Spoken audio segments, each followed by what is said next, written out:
Blog Talk Radio.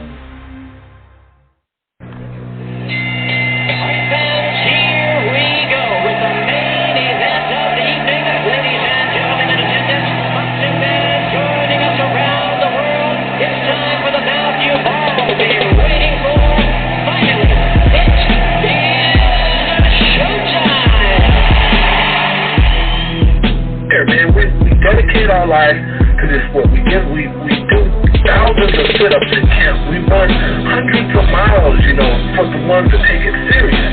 And we just dedicate ourselves fully to our craft, man. We watch tape. We have attitude. We rooting, and we go into that fight to lay it on the line.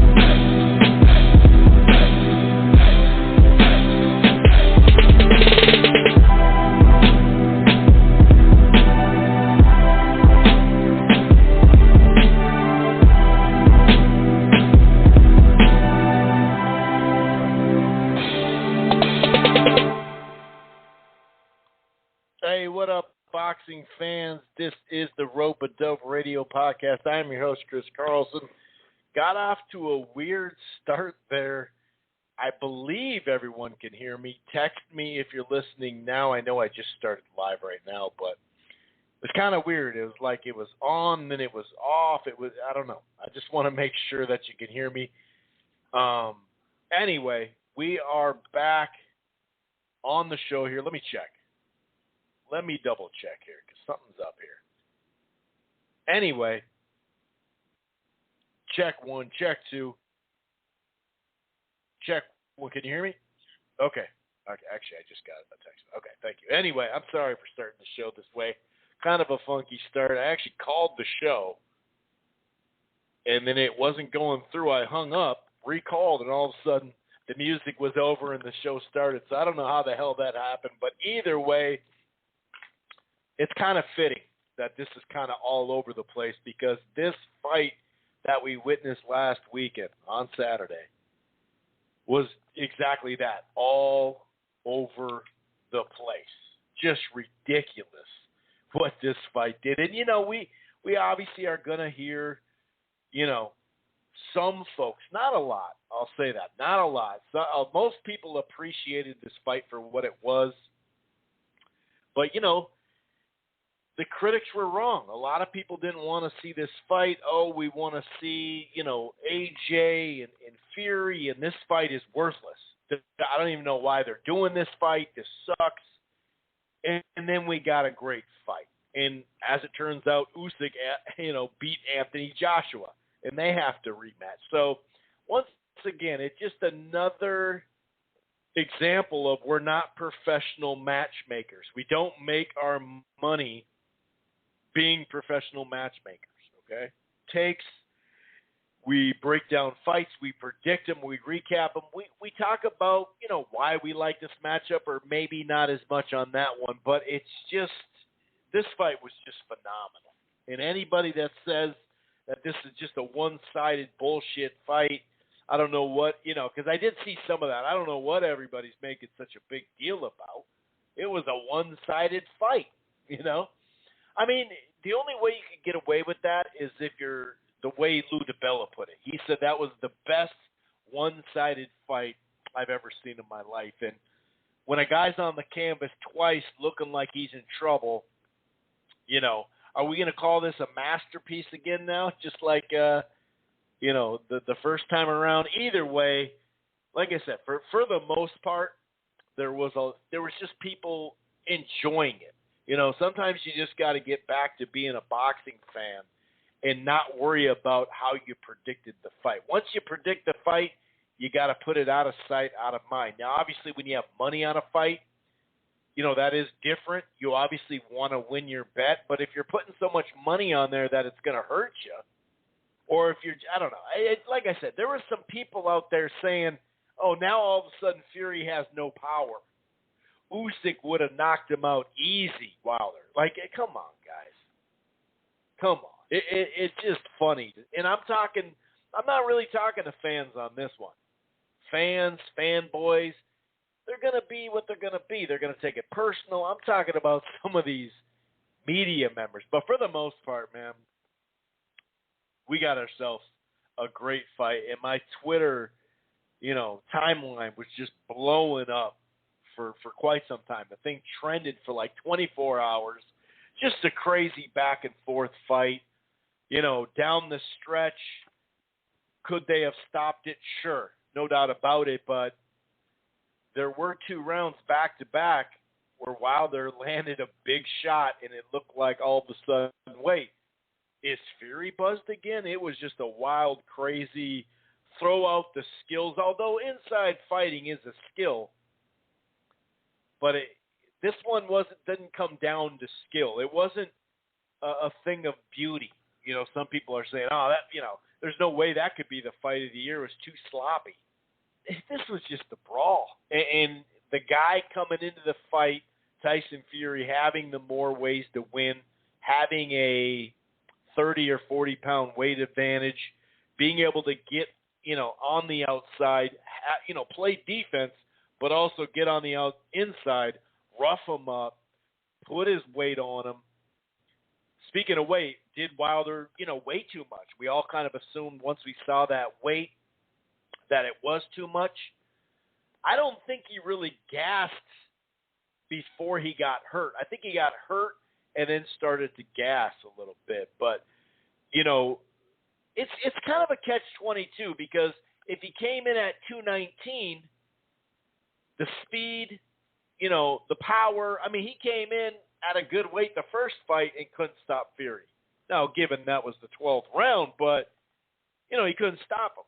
So then he had him down twice in one round and couldn't stop him here. So I don't know. I would have liked to seen it in the, somewhere maybe 220, 225, anywhere from like 215 to 225 is probably a pretty good weight. Like I said, it's easy to say, oh, he shouldn't have done that. But then all of a sudden you got a guy 270 plus, almost 280, leaning on your neck, putting all this weight on you. So if you don't bulk up and put on weight, you're going to give away another 15 or 20 pounds. So I don't know. I don't think it came down just to weight.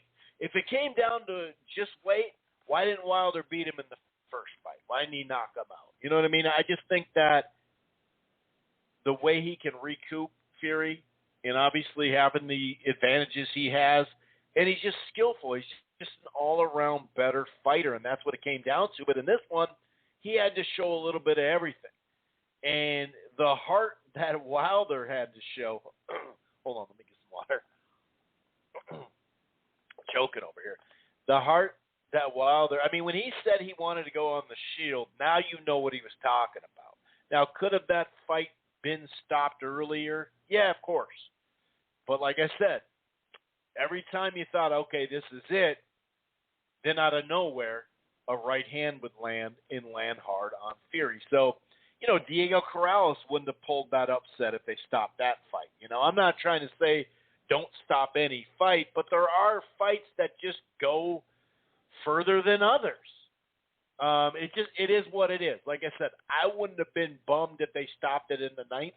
I'd have been like, oh, this is bullshit. I wouldn't have been like that. But he was doing just enough, and the ref, clearly this was a good ref for Fury because he allows a lot on the inside. But in the same breath, he didn't stop it until the bitter end. And somehow Wilder, after he was looking almost like he was unconscious, but he was just so out of it, he turned around and tried to still get up. This dude, they just laid it out on the line. And I'm not worried right now where this fight ranks in the archives of great heavyweight fights. I'd probably focus on the last 20 years. But at this point, I don't give a shit. The drama, the enjoyment, you just didn't know. You didn't know what was going to happen next at that edge of your seat, if you were even down on your seat. I saw it with a buddy in the movie theater, and a lot of people were up for a lot of this fight, back and forth. Just you know what they call big man when it's slobber knocker. That's what it was. It was a slobber knocker. These two dudes just left it all in the ring. And I had respect for Wilder. Whatever excuses, of his, whatever you want to say about his excuses, that's one thing. That's a separate thing than the actual fighter and what they do inside the ring. You have to respect Wilder on a certain level. You don't have to respect what he says, but what he gave us that night. I mean, how in the hell? I mean, over and over I heard this throughout the theater, not just me and my buddy. How the hell is Wilder still up? And then, bam, he'd land the right hand. It was a great fight. For me, that's fight of the year. You're talking about a lineal championship. I'll say this, though, as far as, like, you know, a classic heavyweight fight. You know, a lot of fights are just different style of fights. I like a variety of styles. I don't just get stuck on one style, and if the fight doesn't go my way, then screw it. I don't like it. You know what I mean? I like a variety of styles, so, you know, I don't know. I think it was the fight of the year. I just think it was just too dramatic. It just had too much, and a lot of people said that fight was over after round 4, and it's like, okay, dude, but to me, those people are the ones that were not wanting to see this fight and said it was going to be a slaughter. They're just trying to make it more than a slaughter than it was, because once again, they just put out so much on the line. And I was going to say something. I think I got a little distracted with some text messages while I was talking. I had a point there. I don't know where it went. Text me if well, actually don't. That's what distracted me. But anyway, it's just, I think I was saying, you know, for Wilder even to take this rematch after what happened in the second fight, just for him to take it, I always gave him respect for that. That's a lot of balls, dude. Because in reality, after that draw, he could have just dipped and kept the belt and fight other people. Because remember, you know, they had already actually gone all the way down the negotiation, you know, lane and sent Fury a contract for the second fight, and then he signed with ESPN. And for those who are Tyson Fury fanboys, listen, I know why he signed. I'm not saying he ducked him.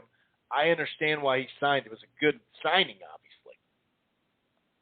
He ended up getting in better shape, and he ended up, you know, making a bunch of money. The hardest style, and that's what when people say, oh, Wilder he's only fought in these two dudes. When you fight Tyson Fury three times, and then you fight Ortiz 2 times, 5 out of the last 6 fights, you know, Joseph Parker's a good fighter, you know.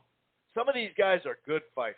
Povetkin is a good fighter. Dillian White's a good fighter. But to sit there and say Joshua's resume so higher than these guys, well, hold on, dude. You know, remember that Vlad fight, Tyson beat that Vlad that you had to go life and death with.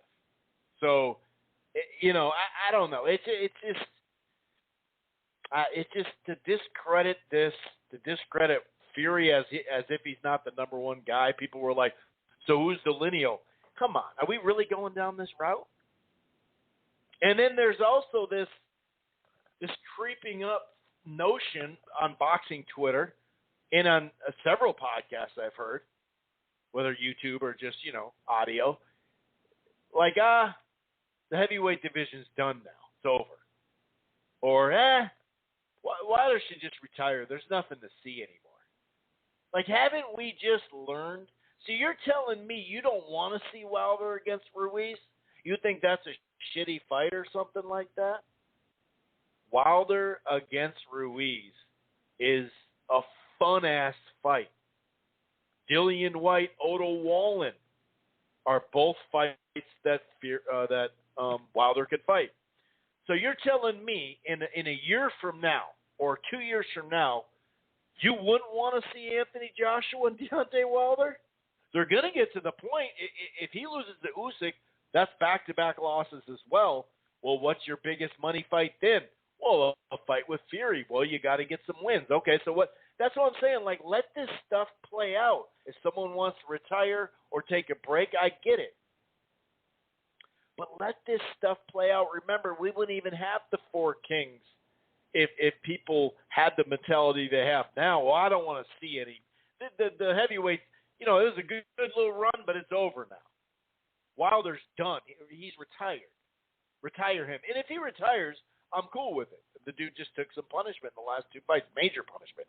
But to sit there and say, I'm done now, I'm done. But then, they turn right around and say, oh, these fighters, they don't want to let their O go. They don't want the best versus the best, but look how you treat them online after. It just, it blows me away, dude. I mean, I got the boxing Twitter segment is full of just phenomenal tweets that capture the weekend, and then just fanboy stuff where you're like, are you serious? I don't know. We're going to get into this fight, though. We're going to get into the nuts and bolts, so to speak, of this fight. Because, like I said, it was a great fight. We'll talk a little bit about the undercard and some other stuff. We'll talk about, just other stuff.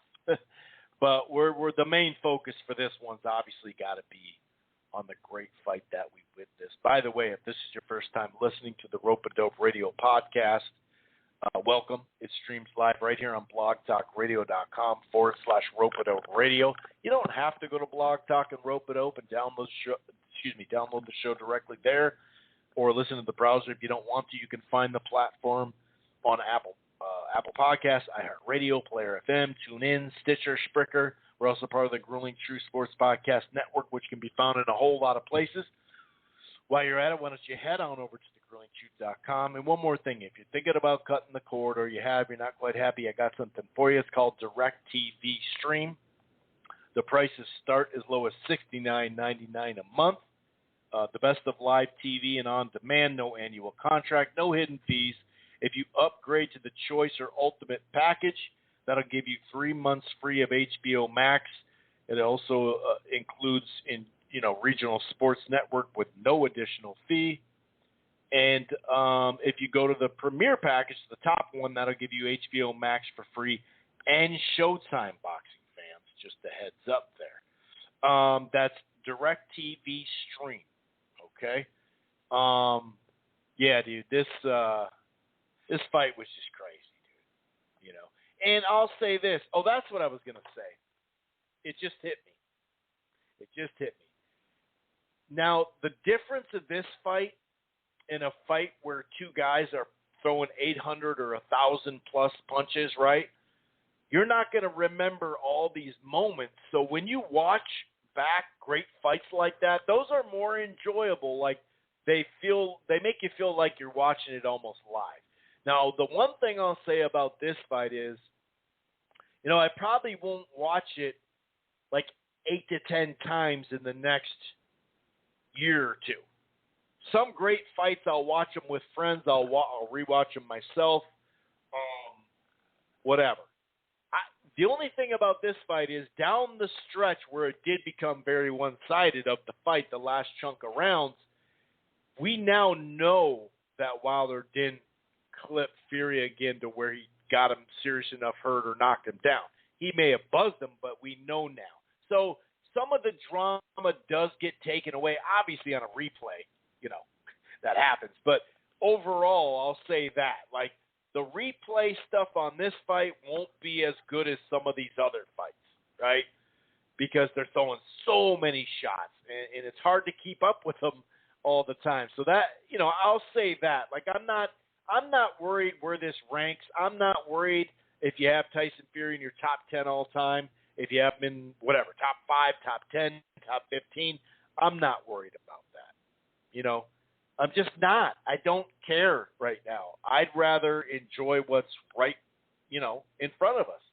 And like I said, we have to, when fighting the best, like rematch clauses suck. I get it, right? I get it. But in the same breath, when someone doesn't have one, then they're like, oh, dude, you fucked up. Or look at Lomachenko. He didn't have one. What, is he going to get the rematch? Well, with Teofimo Lopez, I hope so, but it's not in contract. The rematch clauses have been there for a long time, And when you're a name fighter, you're going to get it more than likely if you want it, generally.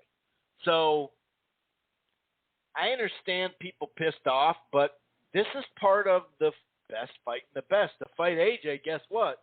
There's a rematch clause, you know? And like I said, it can suck. I get it. But we got to let this stuff take place sometimes. You know, why not appreciate what the hell's going on right now in the sport a little bit more than what we are? Because we all think, I mean, so many people got this fight wrong. And I'm not saying like all these people pick Wilder. I'm saying this was supposed to be done in a couple rounds. It was a worthless fight. There's no point to this. And it's just this magical, all the belts on the line, AJ and Fury. We get that. But, you know, AJ lost. And I've said this, you know, a couple weeks ago, too. Maybe these super fights, you know, these fights just happen. And whether it's meant to be or not, it's like I said, so you're telling me in a year and a half you wouldn't want to watch Anthony Joshua and Wilder fight? You think that's a bad fight? You think Wilder Joshua's or Wilder Ruiz, like I mentioned, that's a bad fight? Like, I don't know, man. I just, like I said, I'm so glad boxing Twitter did not exist in the 80s because, I mean, to be honest with you, the Duran and Hagler it was like a murder. Like, that's what going into it. Like, there's fights going into it like that guy shouldn't be fighting. Look at Holyfield going into Tyson. The reason why he was such a huge underdog is because he looked like shit going in. Now, I'm not saying, hey, let's make it a habit of people looking like shit and getting big fights, you know. When I mean look like shit, you know, like faded to really bad, you know. And we don't know what either of these guys will look like after a fight like this. We really don't. Obviously, the first person you're wondering about is Wilder, for, like I said, obviously. But, I mean, when you look at that right hand and you look at the reverb through his whole body, that shit was crazy. But let's talk about the fight a little bit more here. You know, the one thing, Wilder did come out with that jab to the stomach and then the right hand to the body as well. And I thought, okay, wow. You know, so I gave him the first round. Fury did land a nice right later in that first round. But, you know, the jabs to the stomach, the body shots, and even a few head shots, that, for me, round one was Wilder.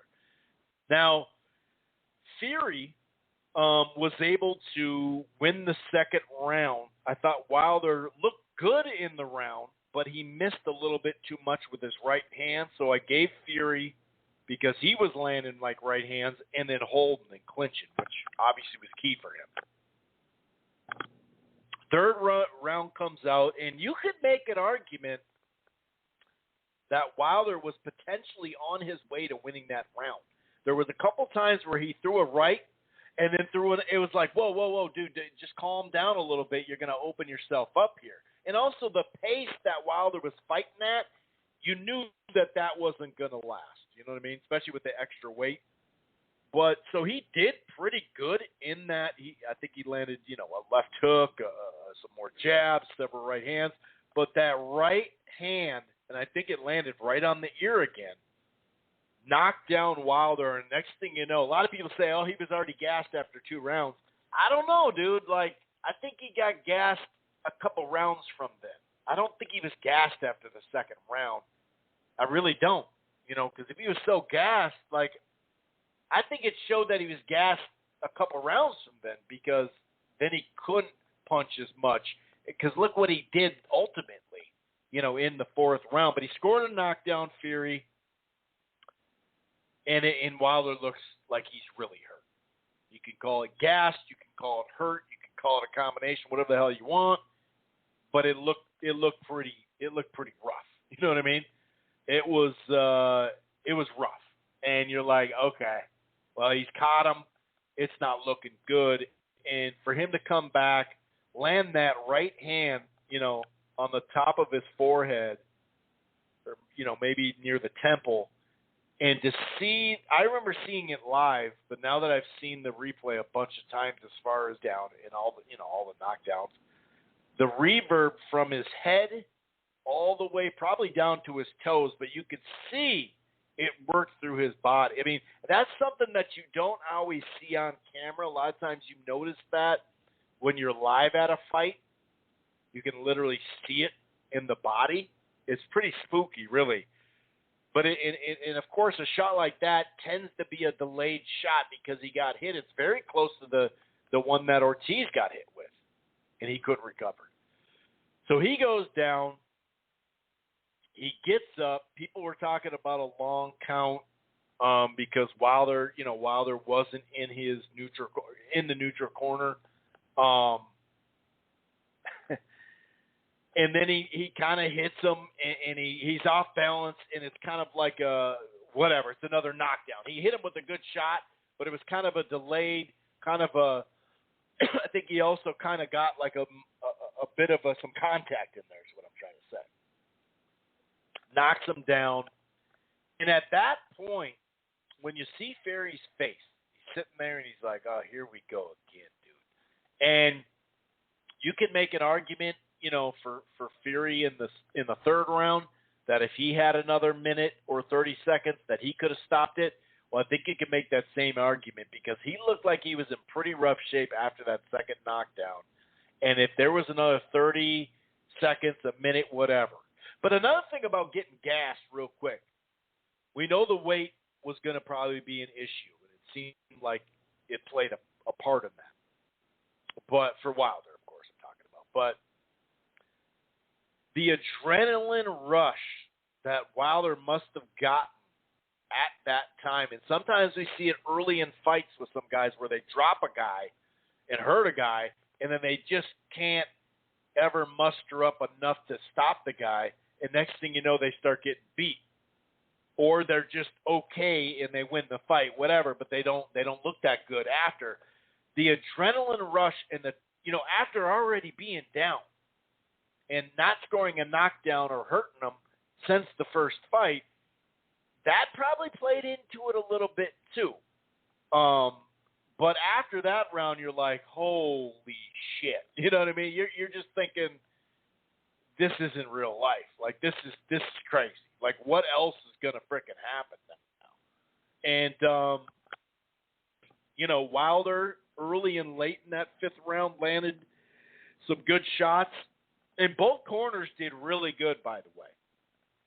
The Crunk corner said, get back to your frickin' jab, and about 5 or 6 solid, hard landing jabs from Fury really kind of, the jab in general helped him out from there on almost, but it definitely won him that fifth round.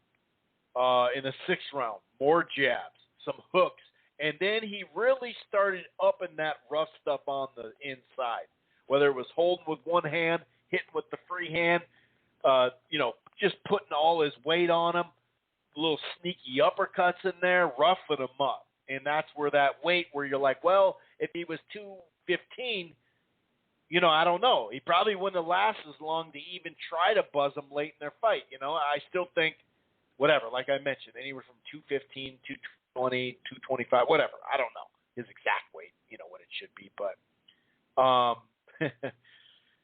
but the seventh round goes on, and it's just Fury clearly lands the best shots.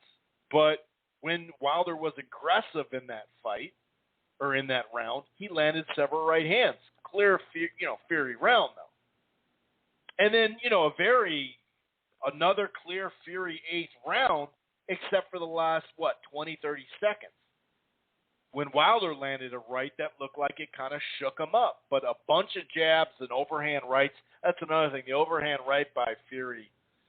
He was putting a lot. We say it was this sloppy, ugly fight, but it had a lot of craftiness, too, from Fury. And a lot of people, the inside work, it wasn't all sloppiness.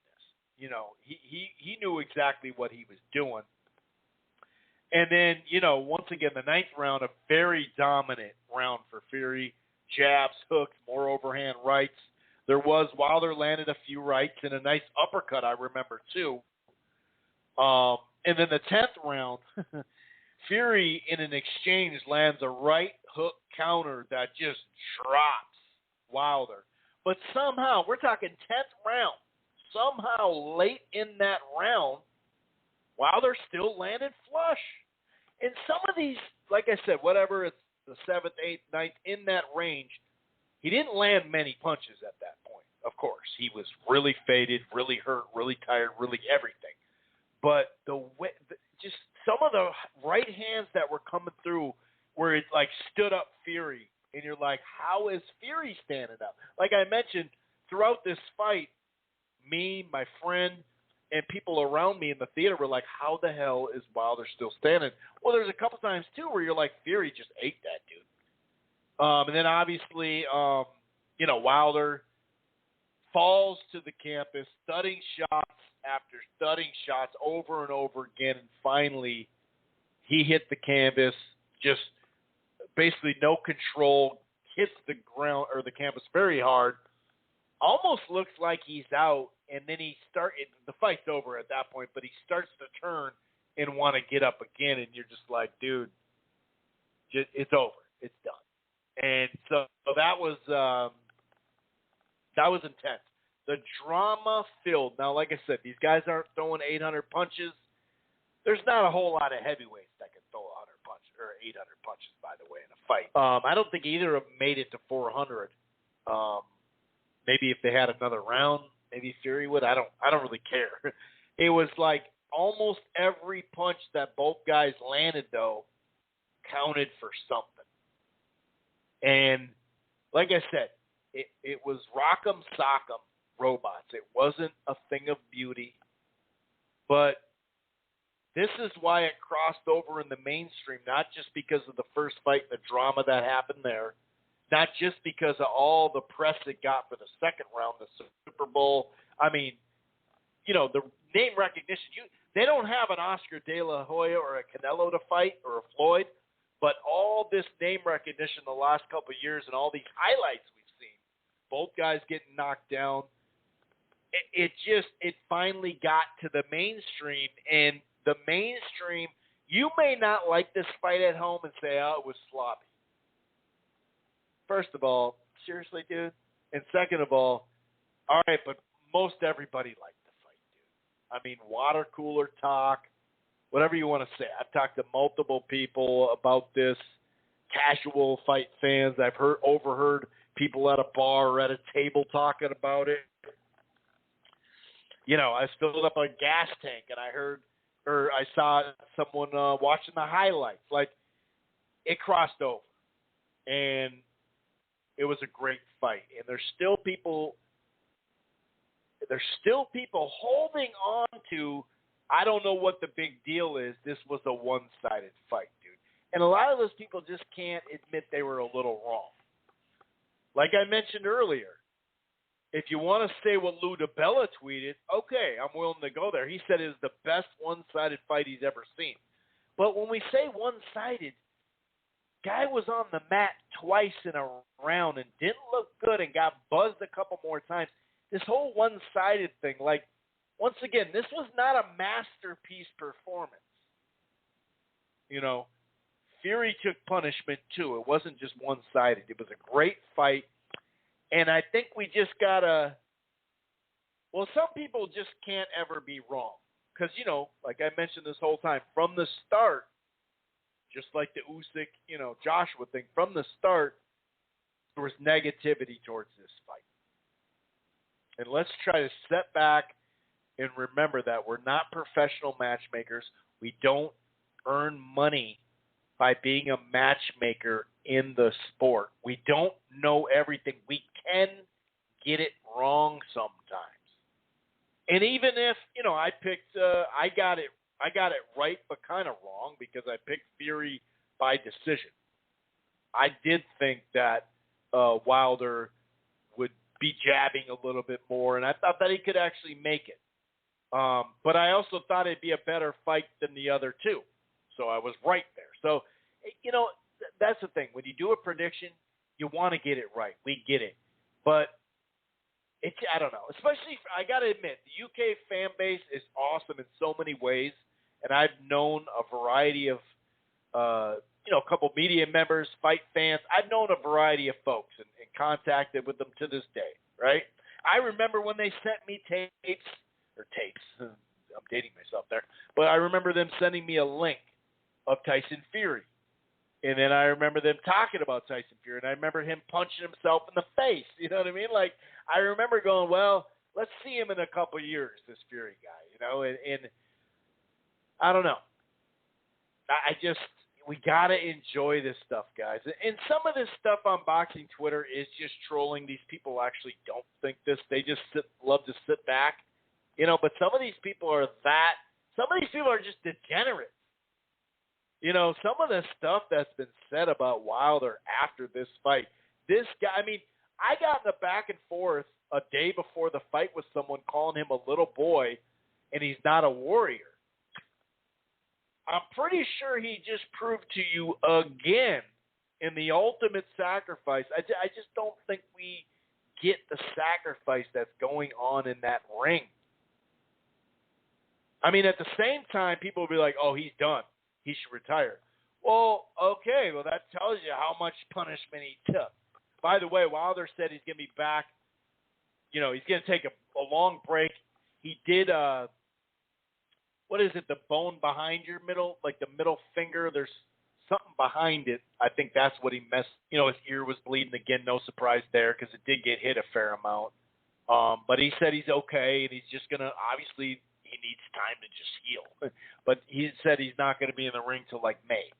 So that is plenty of time to just calm down. And who knows, maybe he'll have a change of heart and whatnot. We'll see how much that took out of him, and we'll see if he does get back into the 220s and say, you know what, I tried that. In a lot of these other fights, like even if he fought Joshua's not going to be able to do the same thing Fury did to him, even if he does weigh 240 or 250. He's not going to be able to lean on him like that. That's not Joshua's game. Usyk's not that big. Ruiz is bigger, but he's not going to – it's a different kind of lean on because that's the thing. He's taller too, so he's towering. But just a great fight. Just a great fight. That was just – that's the fight of the year. I'm sorry. If you disagree with it, no problem. But that's the fight of the year, folks. It just is. You know what I mean? There's just no way around it. And maybe I'm wrong. You know what I mean? That's cool.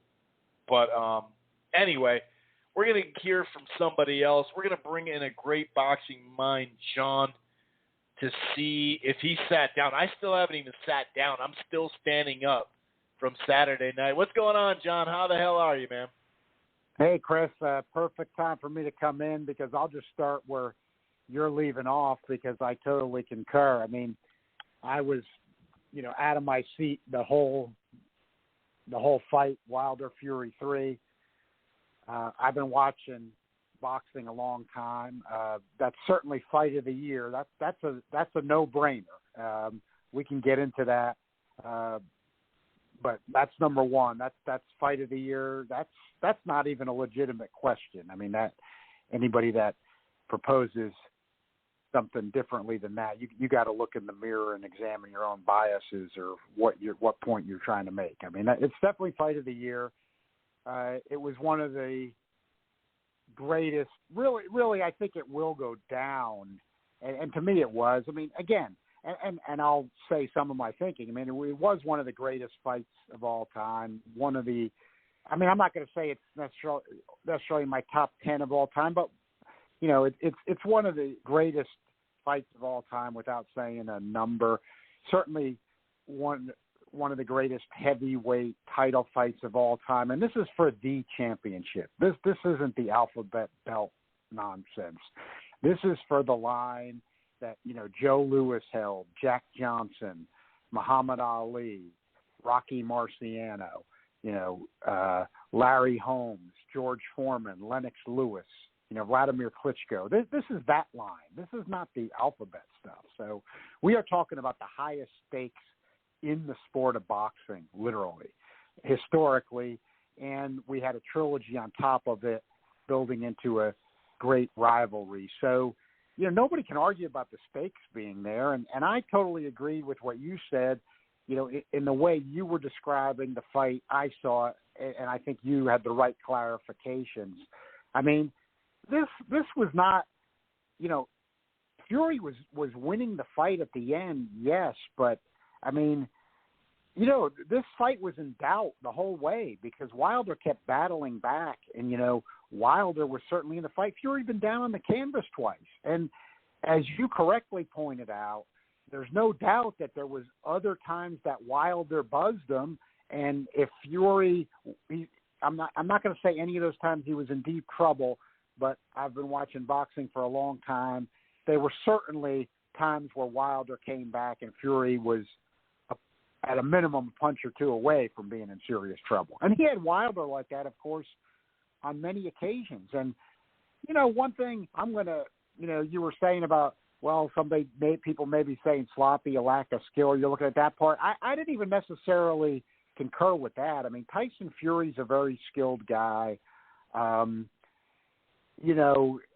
He's fighting a very tough, dangerous opponent who's completely determined in Wilder. Even though you can question Wilder's weight and strategy, and we'll get into that, there's still a lot of things Wilder does he doesn't get credit for being able to deliver the punch. Look at that bomb he even caught Fury with coming in when he dropped him. Look how he stuck him with the left hand before he dropped that bomb. I mean, these are things Wilder does that these negative naysayers, they don't even account for. They don't want to account for it, like you said. But one thing I'll add before we get into some other stuff about the people you talked about, I'm going to say one positive about the overall reaction to the fight. I can't put exact numbers on it. I saw exactly what you saw, but in this case, unlike other times, these people were in a very, very small minority overall. And one of the things I'm most proud of is you don't see this very often in any sport, especially boxing. I mean, look at the people who said that this was one of the greatest fights they'd ever seen. I mean, Kevin Isle said it was one of the greatest fights he's ever seen. I mean, the guy, wrote for the Las Vegas Review-Journal. I read his reports in Vegas many times on the afternoons before big fights, the morning after. He was the Vegas boxing writer for a long time. Bernard Fernandez, who was the writer in Philly, for the Philadelphia Inquirer all those years. Matthew Aguilar. I mean, Rick Glazer. I mean, myself, look, everybody has the right to their opinion, but I mean, the people, it was the opposite of what you would have think. The people who've seen everything, who have seen all kinds of fights, all kinds of scenarios, are all saying this is right up there with the best. And, they're most of the younger fans were saying it, but then you just had this tiny biased minority saying the things that you're talking about. And I'm with you. I don't want to – I was trying to fight dwelling on it, but as a couple days went by after the fight, you can't help but do it a little bit. I mean, one guy tweeted out, Chocolatito and Estrada is still my fight of the year. Well, my friend, if that's your fight of the year, you got to examine your biases or something that you've got a problem with extremely high combative boxing. Not that, Chocolatito and Estrada were going at it, but we're not even talking about near the same level. I mean, in terms of the drama of the fight, both guys in serious trouble. The momentum swings back and forth. Not merely being competitive with a lot of punches thrown. We're talking about bombs being thrown. I mean, both guys being in serious trouble, hitting in the canvas. There wasn't even a knockdown. In the whole Chocolatito Estrada series, there hasn't been a knockdown. I mean, we're just talking about apples and oranges here. I mean, it doesn't have to do with the weight classes. I mean, come on. And then the Wilder haters coming out, totally missing the point about. And again, to my surprise, these were not like older cranky fans or something. These are just biased people not wanting to give. I mean, could you imagine watching that fight and then your takeaway from that fight was you didn't think Wilder showed proper sportsmanship to Fury after he just got KO'd in one of the greatest heavyweight fights of all time, where they're both knocking each other's heads off? I mean, how in God's name can that be your takeaway from that kind of boxing drama? Or just go right to, see, I told you, he never was a good champion. He was this, he was that. It's like, dude, this is your first thoughts after witnessing that? Right. I mean, like, and just because it's kind of a good example because he's such kind of a character that people know of. Like, you have a guy like Rick Glazer who was saying that stuff about Wilder, who's been around boxing forever, and then he says, I have to give it to the guy, I mean, this was an unbelievable, display of courage, and what a great fight. I mean, like you said, some people just don't want to say, and I'm not talking about Rick, I'm just saying other people, they don't want to just say they're wrong or their biases are so strong. I'm going to kind of throw it in two camps of biases as I saw the last few days since, again, such a great fight. And luckily, this was a very small minority overall. Most people, and there were a couple other guys like Rick Glazer who would be the last person you would think would acknowledge it. A couple of them did say, like, and, one said, hey, I don't care what anybody says, what one of these small weight guys that always goes overboard for the lower weight said, this is the fight of the year. I mean, that's all you got to say. I mean, doesn't mean you can't still like the small weights and things like that. But, I think there was two camps. There was the Wilder haters that just, like you said, don't want to say they're wrong and just can't say, hey, this was couldn't even bring themselves to say this was a great display of courage by both guys. And, we're going to try.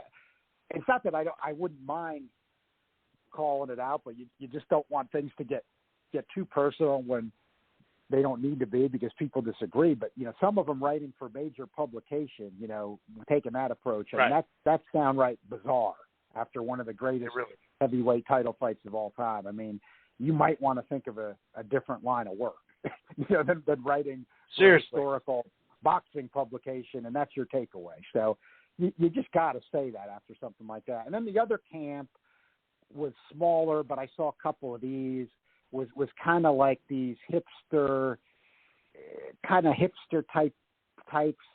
And, some of these fans, a little bit more of them maybe European. What I'm just saying, that's almost like or some of the small weight guys, like when they want to talk about technical skill, like you're saying. And to me, even though this was a rock'em sock'em brawl, without a doubt, it doesn't mean that there wasn't any technical skill involved, because I think there was. I mean, heck, it was a dull fight. But, Tyson Fury outboxed Vladimir Klitschko. I mean, as dull as that fight was, but he was the one that dethroned him. So you can't say the guy doesn't have skill. And Wilder doesn't get enough credit for the things he does well, even though I think his fight plan started out okay and might have been a little off. But again, getting back to that final camp before we get into other things, this is something I am going with a theory, but I think there's something to it. And, we could have another show where we debate, some of the moral quandaries of being a boxing fan. But I think there's some that either it's subconscious or they just don't want to say it, like, when it gets to that level of brutality, and, with the big men, when, you can look at the physical forces, it's literally been equated like where you're getting hit with the force of somebody swinging a baseball bat, that's just a little too much for them. And I'm not saying that can't, again, we can have the moral debate another time, but I'm really getting the sense that when some of these types of people are talking about technical brilliance, what that really is they can't handle when it gets to this kind of level. Because, like you said, and I saw a guy write a good article about it. I retweeted it today, but just like the way of course Fury was at the same risks, but the way Wilder really put it on the line, in the year 2021. As things change, we see how things change with the NFL, and I'm not like faulting that. I mean, I'm just saying that things change. For Wilder to Right. put it on the line like that and the way he went out, I mean, one thing that was for sure when and I was even surprised at the intensity level of it. You know, when he said he didn't want the second fight stopped and he wanted to go out on his shield. Right. I mean, we hear that so many times from guys and they're not serious. Then when you see it, I mean, this guy was serious. I mean, he was dead. Now we get it. Now we understand, you know. And I think, right, you have to look at it another way because, you know, I know we all like it, and I thought Breland did the right thing in that second fight, and I still do. Definitely. But Yeah. you know, again, I've been saying it more because I think people are getting a little carried away, and it's a little bit of that camp that I was just talking about. I mean, we've got a referee and a doctor to stop the fight, and the doctor took a look at Wilder at one point and let it go on. I mean, and it doesn't mean something can't happen. I mean, boxing is the most dangerous, most brutal sport. I don't think there's any doubt about that, and I'll be the first to say it. But with that understood, I mean, you know, that's almost what Wilder could be. His kind of argument is, hey, look, you know, there's a referee or a doctor's going to stop it. You know, my intent is to go out there and give it all I got. And, you know, I mean, he didn't say that, but that's kind of the implication. I mean, you know, we got a referee and a doctor and a 10 count. And, you know, until I get counted out or the ref waves it off or the doctor steps in, I mean, I'm going to keep coming at you. So, and he did it. He did it. And, you know, he did exactly that. Yeah, and Fury's proven. You know, Fury proved that in the first fight when he got up in the 12th round. That was an unbelievable comeback when he got up from a monstrous shot that I and everybody else thought Fury was just out from. And, you know, he got up twice, and Wilder's a tremendous puncher. And he got up twice in this fight. I mean, Fury undoubtedly goes in with the same mentality. I got to give it to him. He's proven that. You know, he just didn't get quite but of course, in the first fight, really, when you're down like he was in the 12th round, I mean, that's just another way of about being in the same position Wilder was. So, and the guy got up and he fought back. So, right. You know, these two guys should be commended for that. I mean, their warrior spirit, tremendous. You just don't get to see that much. You don't get to see that much in decades. So just appreciate just what we saw Saturday night. Luckily, the vast majority did. I saw the same thing you did, where I'd hoped some things would break through. I saw some people on Facebook talking about this that don't normally watch boxing. I had some casual people who never surface anymore, because when I say there really aren't casual fans anymore, I mean it. But it was like an event like this that kind of rekindled a few. And, you know, I was getting some texts from people that never watch boxing anymore shortly before the fight. And, you know, I think this definitely broke through on some level, and thankfully for boxing that a fight this great could break through. But this is one, it gets used actually sometimes too often, but this one, the reality is just appreciate what we just saw from both of these guys, and for the highest title in the sport, the lineal heavyweight title, and the title with the most history. I mean, you couldn't pick a better spot for it. And it was just, you know, such a great fight, such drama. I mean, I had to just keep jumping up. It was unbelievable.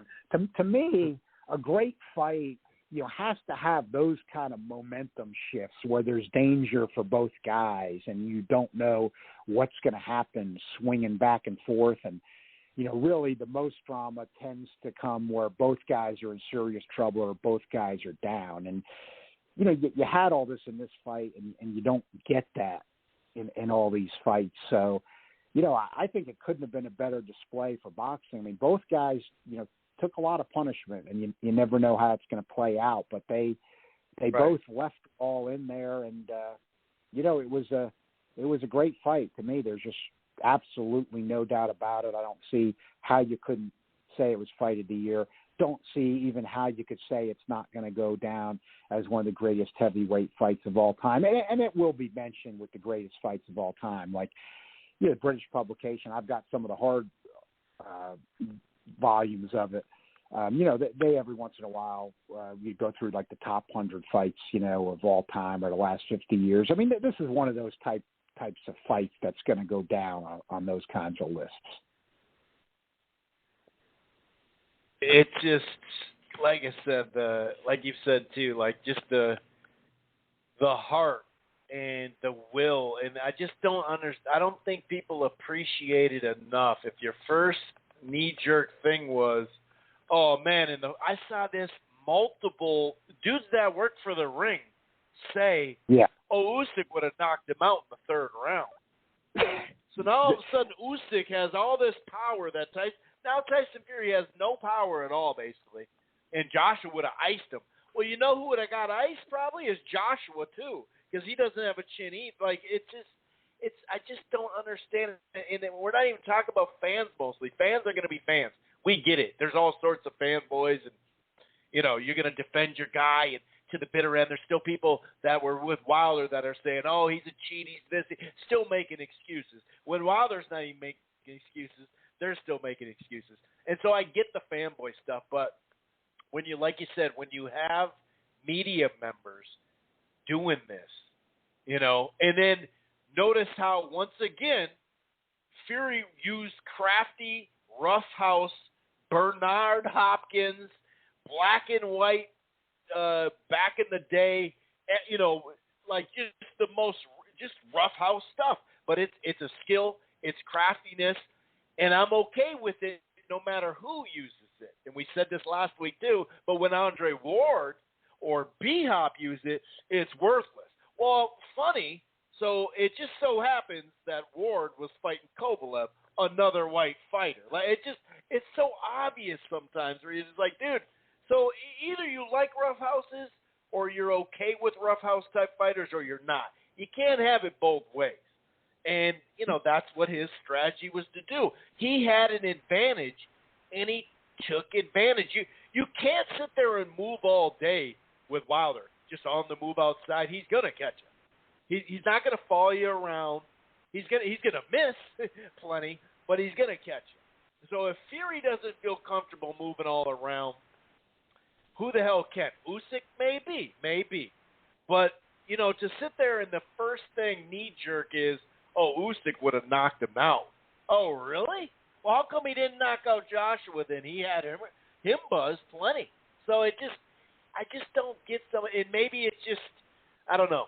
I don't know. But either way, man, that was just the punishment. Like you said, we don't know what is going to come of this from both guys, but especially Wilder as far as, punishment and all that and how that adds up. Neither guy have been in these just knock them down, drag out wars a ton. Wilder really hasn't even had that many fights where it's inside like that. So you never know. We'll definitely see how that goes. But here's another thing that I hear out there is, all right, dude, well, that was fun. Now let's just match up Usyk and Fury, and then we're done. Well, hold on, dude. Once again, it goes back to the 80s and the Four Kings. A lot of people were like, why is Duran fighting Hagler? This is going to be suicide. Like, a lot of these fights, none of these. So Duran, after Leonard lost to Duran the way he did, he shouldn't have fought any of these other guys, right? Because he was done. He got the pretty boy got knocked around, and almost got knocked down and, got beat up and roughhoused and all that. And just the things that Duran, speaking of, after fights, before fights, the dude quit in the ring. And years later, we respect him. And I think a lot of these guys, years later, Wilder is going to be looked at, differently. But, so, I don't know. It just, when I think of Wilder against Ruiz, sign me up for that fight. Dillian White, Wallen, whoever wins that fight, or both of them. So in a year and a half, Anthony Joshua, let's say he loses to Usyk. Well, the two money men still would be Wilder and Joshua. You're telling me in a year and a half you wouldn't like to see that fight? That would be a great fight. You got Joe Joyce. You got Hunter. You got a bunch of up-and-coming guys. Now, I'm not saying he's got to fight 5 or 7 times, Wilder or Tyson. But why not round robin this stuff? It just confuses me sometimes, John, because we hear about, we love that, it was Mayweather's fault because of this O, and these fighters are afraid to let their O go. And then when the best fight the best, there's still all these complaints. sign me up for Wilder Ruiz. I don't know about you, but I'm all for that fight. Well, yeah, I mean, one thing I've already had a debate with people that has frustrated me, because this is some people that are knowledgeable, and these particular types are not necessarily like you're talking about with the ring, but they've kind of got like this Dillian White fetish, you know. I mean, Dillian White's very limited, you know, so I mean, they're trying to count names on the resume and say, like, he's been in with more guys. A lot of it is because they just don't like Wilder, too. But, you know, like, you can't take the performance that Wilder just had against Fury, and he's fought the guy 3 times. And the first fight was a draw, and I don't have any problem saying this. This is also why we have official decisions. I don't have any problem with the first fight being a draw. I don't buy the narrative Fury won the first fight. You're not going to sell me on that narrative today. If you want to say you thought maybe he won it, but a draw was within reason, fine. But, you know, again, these are some of these same suspects. And even if you thought Fury won, fine, and they're not all the same suspects, but, of course, it encompasses the same suspects that, you know, I supposedly have to accept, despite the fact that Wilder dropped them twice in the first fight and the fight was a draw. I'm the one that's supposed to accept that Fury won the first fight. Well, it's not American Idol judging. I mean, we had judges. Fury got dropped twice. I mean, you know, that's because Wilder dropped them. He just didn't fall down on his own, you know. I mean, and there's other rounds in the fight. But I'm just saying that I don't accept that. Obviously, Fury dominated the second fight and knocked him out. That's a fact. I mean, that happened, no problem there. And then we saw this back-and-forth war where Fury hit the canvas twice here, Wilder hit the canvas 3 times.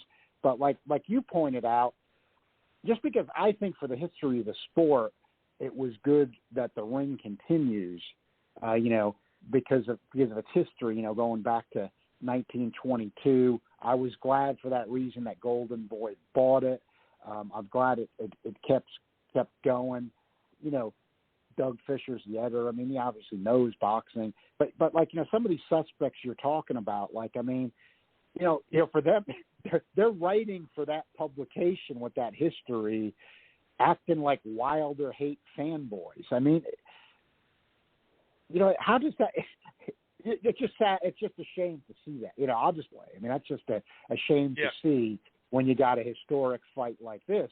That's why I was citing some of the other people who have such a long boxing writing history, you know, like, you know, like Kevin Isle and Bernard Fernandez and, you know, Matthew Aguilar. I mean, you know, saying that this was a great fight. And, you know, these were not like people that like were Wilder cheerleaders or something like that. I mean, just calling it like they really saw it, you know, and not being insecure to worry about. They got to make some anti-Wilder argument. Can't give him his props for being a warrior. I mean, hey, he lost the fight. I mean, there's no doubt he lost the fight. I mean, we saw him get stopped, but it was the performance by both men and the drama and what Wilder gave. You know, we want to see guys give more like Wilder did. And, you know, you just got to say it, even though the style of the fight was different. I think this is a valid comparison because, you know, I'm on Transnational, but I don't get to make the ratings on my own. But right now, if I were just making my ratings, you know, my ballot, it would be, you know, of course, Fury's the champ. I do believe Usyk deserved the elevation to number 1, but Wilder's number 2 at this point to me. I mean, you know, he's just been with Fury 3 times. You know, he's got recent, you know, one-punch knockouts of Brazil and Ortiz, you know, in with those. You know, Anthony Joshua, and, you know, look, I was saying, you know, here when we've been on the show here, look, even more so than some people, I thought around the 8th round, I agreed with, you know, Barker and Roy Jones. That's what I was seeing. I thought it was there for Joshua, but what I'm giving Usyk and I'm not giving Joshua is Joshua didn't go for it. I mean, you know, Usyk went for it. When that fight was in play, it was Usyk that said, hey, this fight's here up for grabs. If nobody's going to take it, I'm going to take it, you know? And you know, to Joshua, to me, was about to go at the end. But, you know, when in those crucial last couple rounds, did Anthony Joshua really offer any fire back? I mean, and he was fighting a guy that was much smaller than him, weight-wise, and he was the puncher. But, you know, he wasn't taking the chances. You know, he wasn't throwing bombs. And, you know, he let Usyk win the fight.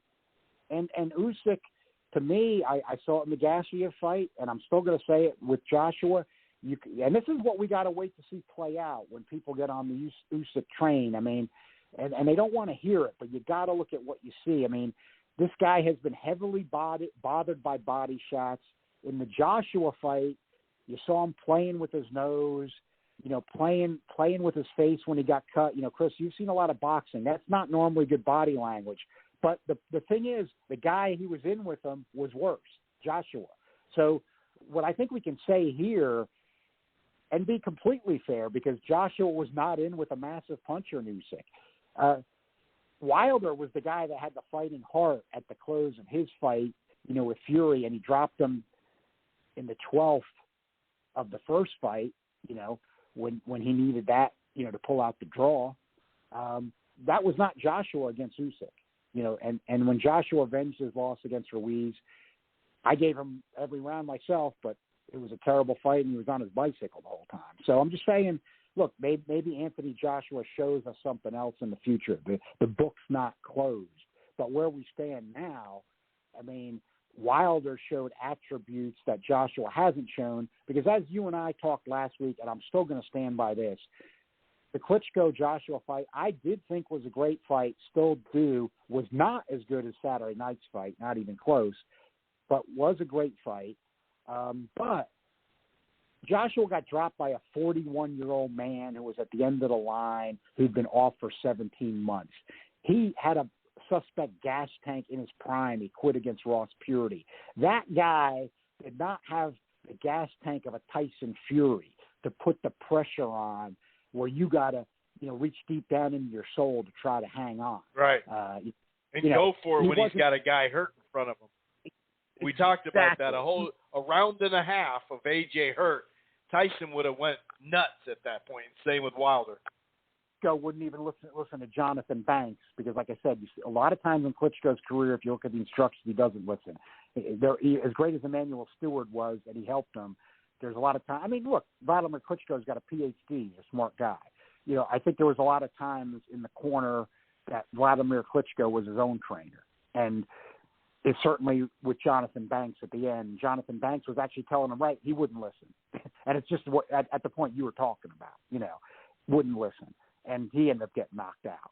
So what I'm saying is Joshua got – and really, no matter how big of a puncher he was in his prime, yeah, you can come up with some rare exceptions, you know, what Povetkin did to White, Foreman with Moorer, Klitschko dropping. But these are exceptions. And, you know, normally, even at heavyweight, a 40-plus guy is not going to drop you with one punch or finish you with one punch. Even though power's the last to go, there's still too much being lost at that point. So, and you can listen to podcasts I did as it happened, tweets, Facebook, whatever. I said that was a great fight, but I didn't give Joshua props for the comeback against Klitschko. I made it a question mark. In other words, sure, it made me question him, not because he came back, but just because he got dropped by a 41-year-old guy, and the 41-year-old guy didn't have the gas tank or the history to try to finish. That we'd have to see how that came up later on. And, you know, then he did get finished by Ruiz, who was a much younger guy. And you know, even Ruiz was not known as a puncher before that. So getting back to the point, we're getting away from the point. And he took off weight after that, knowing that he had put on too much weight, knowing he was gassing. He knew there was an issue there, you know? Exactly. But just getting back to the point that what some of these minority fans, I'm going to call them, because I do think it's the minority. I don't want to give them too much credit on this one because this was such a great fight. But this minority we're talking about, one of the things they would not acknowledge after Saturday night, that really is ridiculous. I'll just say it. You know, I'm almost sure you agree. It's ridiculous. Is Deontay Wilder has now shown attributes that Anthony Joshua has not shown, and that's something right now that's edge Wilder. Now Wilder's taken a lot of punishment in these last two Fury fights. He's going to turn 36. I'll be the first to say it could be different from here on out. You got to take all that into account. Yeah. But there's some attributes that Joshua right now, when we're evaluating him, we've got to say they at least look missing. Now, maybe he can show them, but maybe he doesn't. So there's question marks at this stage of his career, and I think they're just people that just didn't want to acknowledge that Wilder showed those kind of attributes over this Fury series, and really showed him when he came back against Ortiz in the first fight too. And he's going to get a chance to prove himself, come March or April or whenever that Usyk fights happen, and let's see if he can use his height. Let's see if he can use not just his height, but his the fact that he's a bigger dude and be able to land punishing shots on him and not let Usyk stand right around him and use head movement, foot movement, and just counters with he was lighting them up. So we'll definitely see. Real quick on some of that undercard stuff, the Sanchez FA fight. I thought the first maybe 3 rounds, FA had a jab in there, but the right counters from Sanchez, his movement was, in the jab was a little tough there. There was in the 7th round, there was a big right hand and uppercut, that for FA, that caused him to take a knee. Now, he got hit at that moment, and this was just wild because it's like, well, are you going to count or are you going to not? The ref just was all over the place in this. It's like, well, are you counting? Is it a foul or what are we doing here? Because something is not quite up to par. That was kind of weird. Those step-back counter hooks, though, FA kind of fell into the trend of following, not busy enough. And by like the 10th round, he was at times toying with them. With the jab and hook counter, Sanchez was 98, 2 scores 98-91, 1 score 97-92. FA, it's weird because at one point I'm saying, you're not Deontay Wilder. You can't fight like that where you have to throw more punches because you can't rely on one punch. We always say Wilder needs to do more than just look for that right hand, but at least he's got an equalizer, whereas FA does, don't get me wrong, but at the top levels, he hasn't put anybody on the map at the top level just yet. And so it was kind of frustrating, like, hey, dude, stop following. Throw your jab, throw more punches in general. At the same time, though, every time he would, for the most part anyway, start to open up, he would just get lit up, and then Sanchez would be gone. So what did you think of that fight and also kind of combination the Helenius and Koznaki fight? Because I thought Helenius, instead of making a mistake of trying to take a guy out too quickly, because he had him, the jab, the overhand right, the left hooks, he had him hurt late in that first round, and it sounds like that's the round 1 or 2 where Koznaki, I got all messed up, and he just didn't look right in general. But I was pretty impressed how Helenius took his time and kind of was mixing his right hands, whether it was uppercut, roundhouse. Koznaki just, as it went on, Koznaki just, you could see he was weathered. Well, let's talk about those 2 fights. Yeah, I think I like the way you framed it too, Chris, because I don't know why, but for me, this card, I guess because it on paper had a really good undercard, and it ended up being the case that the main event was one of the greatest fights of all time, one of the greatest heavyweight title fights of all time, and the heavyweight undercard fights were kind of disappointing. So I like to combine it in a forecasting sense. When we talked last week, I said I needed to see the weights. I felt Wilder was too heavy when he came in at 238. I ended up then tweeted it out. I went with Fury by KO. I feel like I got that one right. That is great and as explosive as it was, that then over the long haul, Wilder couldn't do what he needed to do. With the Jogba, I did say it on the show last week. I went with the Jogba. He was the underdog. So it's always a little trickier picking underdogs, but he was the underdog.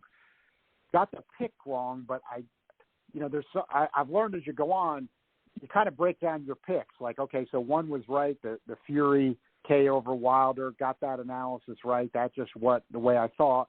The Ajagba Sanchez fight, I've learned sometimes when you kind of get it almost right, don't be too hard on yourself. To me, the way that fight played out, I felt like I had it almost right, even though Ajagba lost and he was in a unanimous decision. For some of the reasons you're pointing out, I mean, there, even though it wasn't anything serious, I do think it was a bad call when Ajagba hit Sanchez with that kind of like hook jab, and Sanchez went down, and they didn't rule it a knockdown. I mean, you looked at the replay. Lennox Lewis said it. Lennox may be wrong about a lot of stuff, but I think he caught that one right. I mean, even though it wasn't devastating or anything, would have been a flash, I think that was a knockdown. Then, as you pointed out, Ajagba legitimately got dropped by a counter from Sanchez. The right, I thought that, as we talked last week, that Sanchez was going to be trying to be countering, not being overly active. That's what he did. Ajagba had to watch it. He did get caught. He didn't get knocked out, though, but he did get knocked down. But as you said, he took a vicious shot when he was on the canvas, and there was no point taken away from Sanchez. Ajagba wasn't given any extra time to recover, and that certainly hurt. Now, would those differences be enough for him to win it? Not quite. So what then was kind of wrong with what I thought is, I correctly pointed out before that fight, even though Ajagba was known as a puncher, his heavyweight was above average volume. But to me, over that fight, Chris, I agree with you. He started out the first few rounds well, kind of jabbing, boxing. That's what Karoma's got him doing more. Karoma has a lot of amateur experience as a trainer. But, as it went on, it wasn't really his game, and his game's to throw. And what I thought he would do that I got wrong that he didn't do is, when you're fighting a guy like Sanchez and you're worried about countering, I mean, you saw this with a lot of guys with Floyd Mayweather. I mean, Sanchez isn't Floyd Mayweather, but the analogy fits. I mean, you got to kind of remind yourself that, well, guys aren't throwing because they're afraid of getting countered. So I get that, but, when you're in a Ajagba style and you're fighting a Sanchez, you got to be willing to swing and miss some. And see, to me, that's why I kind of saw it a little differently than you. I just thought Ajagba was fighting with his hands tied, for the whole fight. In other words, he wasn't even willing to swing and miss and risk a counter. And, he was just punching so little for him, for how much he usually does. He was still getting countered when he threw, but he just never turned up the volume like he normally does. And I thought he'd throw a little less against Sanchez, worrying about getting countered, but I didn't think he was going to slow up the pace that much. That's where the fight was lost. I mean, because Sanchez is no high volume puncher, even in this win. I mean, he definitely won the fight, but it wasn't because of volume. So I think where Ajagba lost it, I mean, the Karoma is not looking like that good of a fit. It's good to get some new wrinkles. Got him boxing, but it's too much. I mean, he's got to be throwing more. Ajagba might not be finished. One loss. He didn't get knocked out. Sanchez is a slick guy. He's got a ton of amateur experience, much more than Ajagba. But Ajagba's got to fight in a bit of a different style, even against a guy like Sanchez. He's got to throw more. Now, getting a Konatsky and Helenius, that's an example of forecasting where I'm going to say my theory on that fight just kind of did end up being wrong. I mean, I don't feel like it happens all the time, but it happens to all of us, and that's your kind of your third part of forecasting. Like that one, I just got totally wrong. I mean, I thought a Konatsky with his weight down a bit, like some of his better performances, he could turn that around against Helenius. When I saw that his weight was down 7 pounds from the last fight, I thought, well, I'd like to see more, but it's enough. He should be able to reverse this. Helenius was a little heavier, but it started out exactly like where the last fight left off, and it never changed. So that's where you got it to me in forecasting. Then you got to say, okay, what kind of did I miss here? Myself, I think that you look at it like Konatsky didn't have a great amateur career. It was like okay, nothing special. He wasn't, coming out of the amateurs as some kind of prospect. People didn't have high hopes for him or anything like that. Fought around New York, which is, that's the one city you do have some good amateurs come out of sometimes on a city level, but, it wasn't like a decorated national career or anything like that. And you look at his bigger wins, Spielka, but one thing I got to note about him, he had no amateur. Spielka did not have much of an amateur background, virtually none. Charles Martin had no amateur background. Gerald Washington had no amateur background. Of course, Areola, tough competitive fight, but Areola was, 41 at that point, got into good shape, but, enough to get by. So what I'm saying is, you look at Helenius, knows what he's doing. He was a highly touted guy when he came up. I think we see, at least I'm going to say I see now that when Kanatsky is going to fight guys that got an experience, a skill, he's just not going to be able to match up. I think that's what we're dealing with there. So, if he gets, even at this point, it might surprise you, if he gets somebody who will slug for him that doesn't have a great amateur pedigree or skill level, he might be able to stand in there and slug and provide you some entertainment. Although that's not guaranteed after the last two knockouts. But if he's, Kanatsky, if he's going to be in with anybody skilled who's got any kind of pedigree, it's going to be lights out for him. So I think I've learned as years and years go by, when something like that happens, you just got to reevaluate a guy. Again, for myself at least, I obviously knew Kanatsky was a slugger and what his background was, but he's not going to be able to handle anybody that's got a real high skill level. So, it's going to be tough he's 32 already. Going to be tough for him from here on out. Yeah, no doubt about it. Any other items that you want to talk about? That Williamson Cheeseman fight was really, really fun. Any other items, sir? Yeah, Williamson Cheeseman was entertaining. We could do that briefly because I did catch the UK card. Entertaining, and Williamson's knockout was impressive.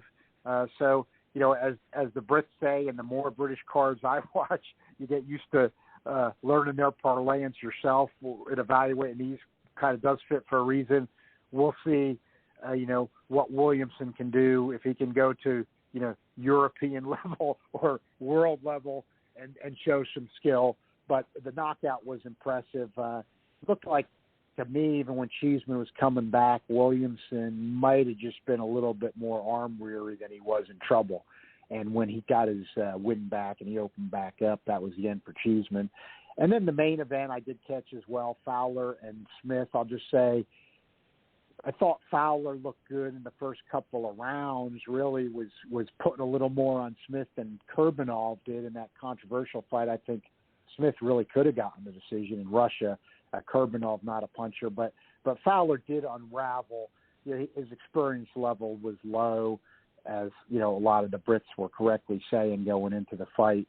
And Smith, I think this you got to remember. I mean, if you look at any of Smith's high-level fights, I mean, he's not a puncher at all. And Fowler ended up making Smith look like Mike Tyson at the close of the fight. So if that doesn't tell you, if that does to me, I mean, I've seen Liam Smith a ton. So, I'm going to say, even though Liam Smith's a good, competent professional fighter, borderline top 10, legit top 10, edge, legit top 10, when he finishes you off like he's Mike Tyson, I'm going to go with the modern phrase.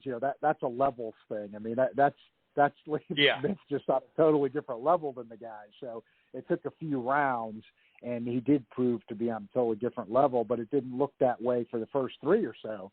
But it did totally flip, and Liam Smith ended up finishing up looking like Mike Tyson, and he's not a puncher. So, but that's good for him to put himself, on the keep himself in at least the top 10 talk, on the fringe of the top 10 at 154. So yeah, did catch those and just finish up.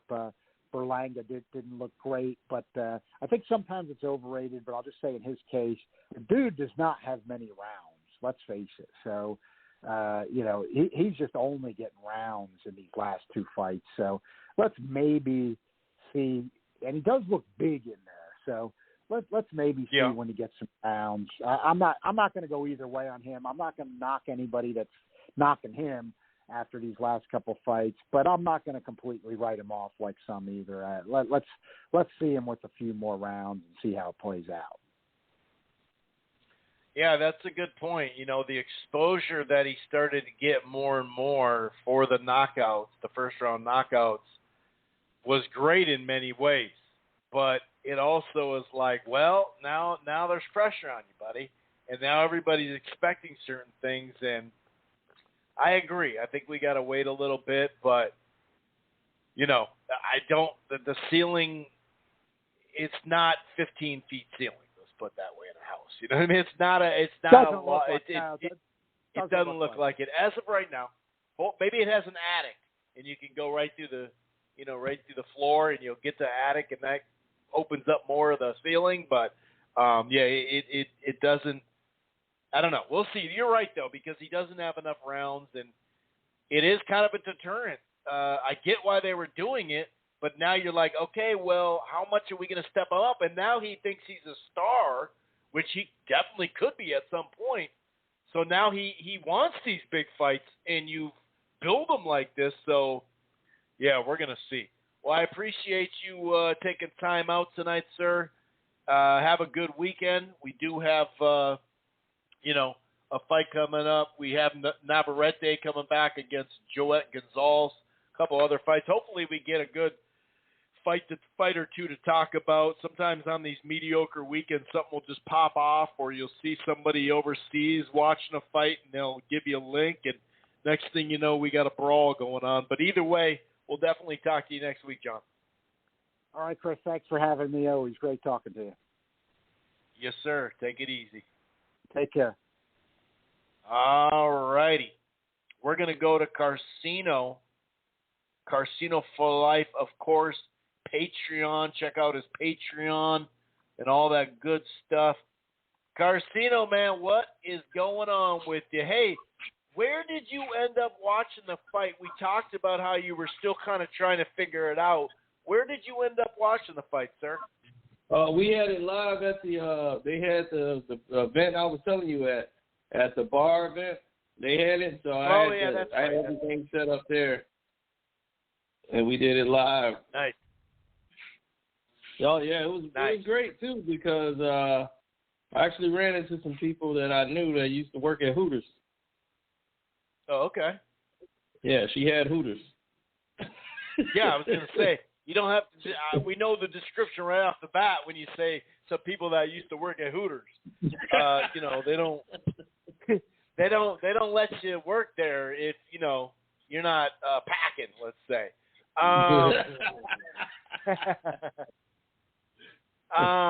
But anyway, in this fight, Wilder came out jabbing to the stomach, throwing his right hand to the stomach, something that we've been asking for quite some time. Third round, he gets dropped pretty damn hard, too. He's looking like he's in big trouble. Fourth round, that punch that he landed on Fury's head, when you see it go from his head to his feet, it just really gives you a description of how, the punishment these guys take, even when you win.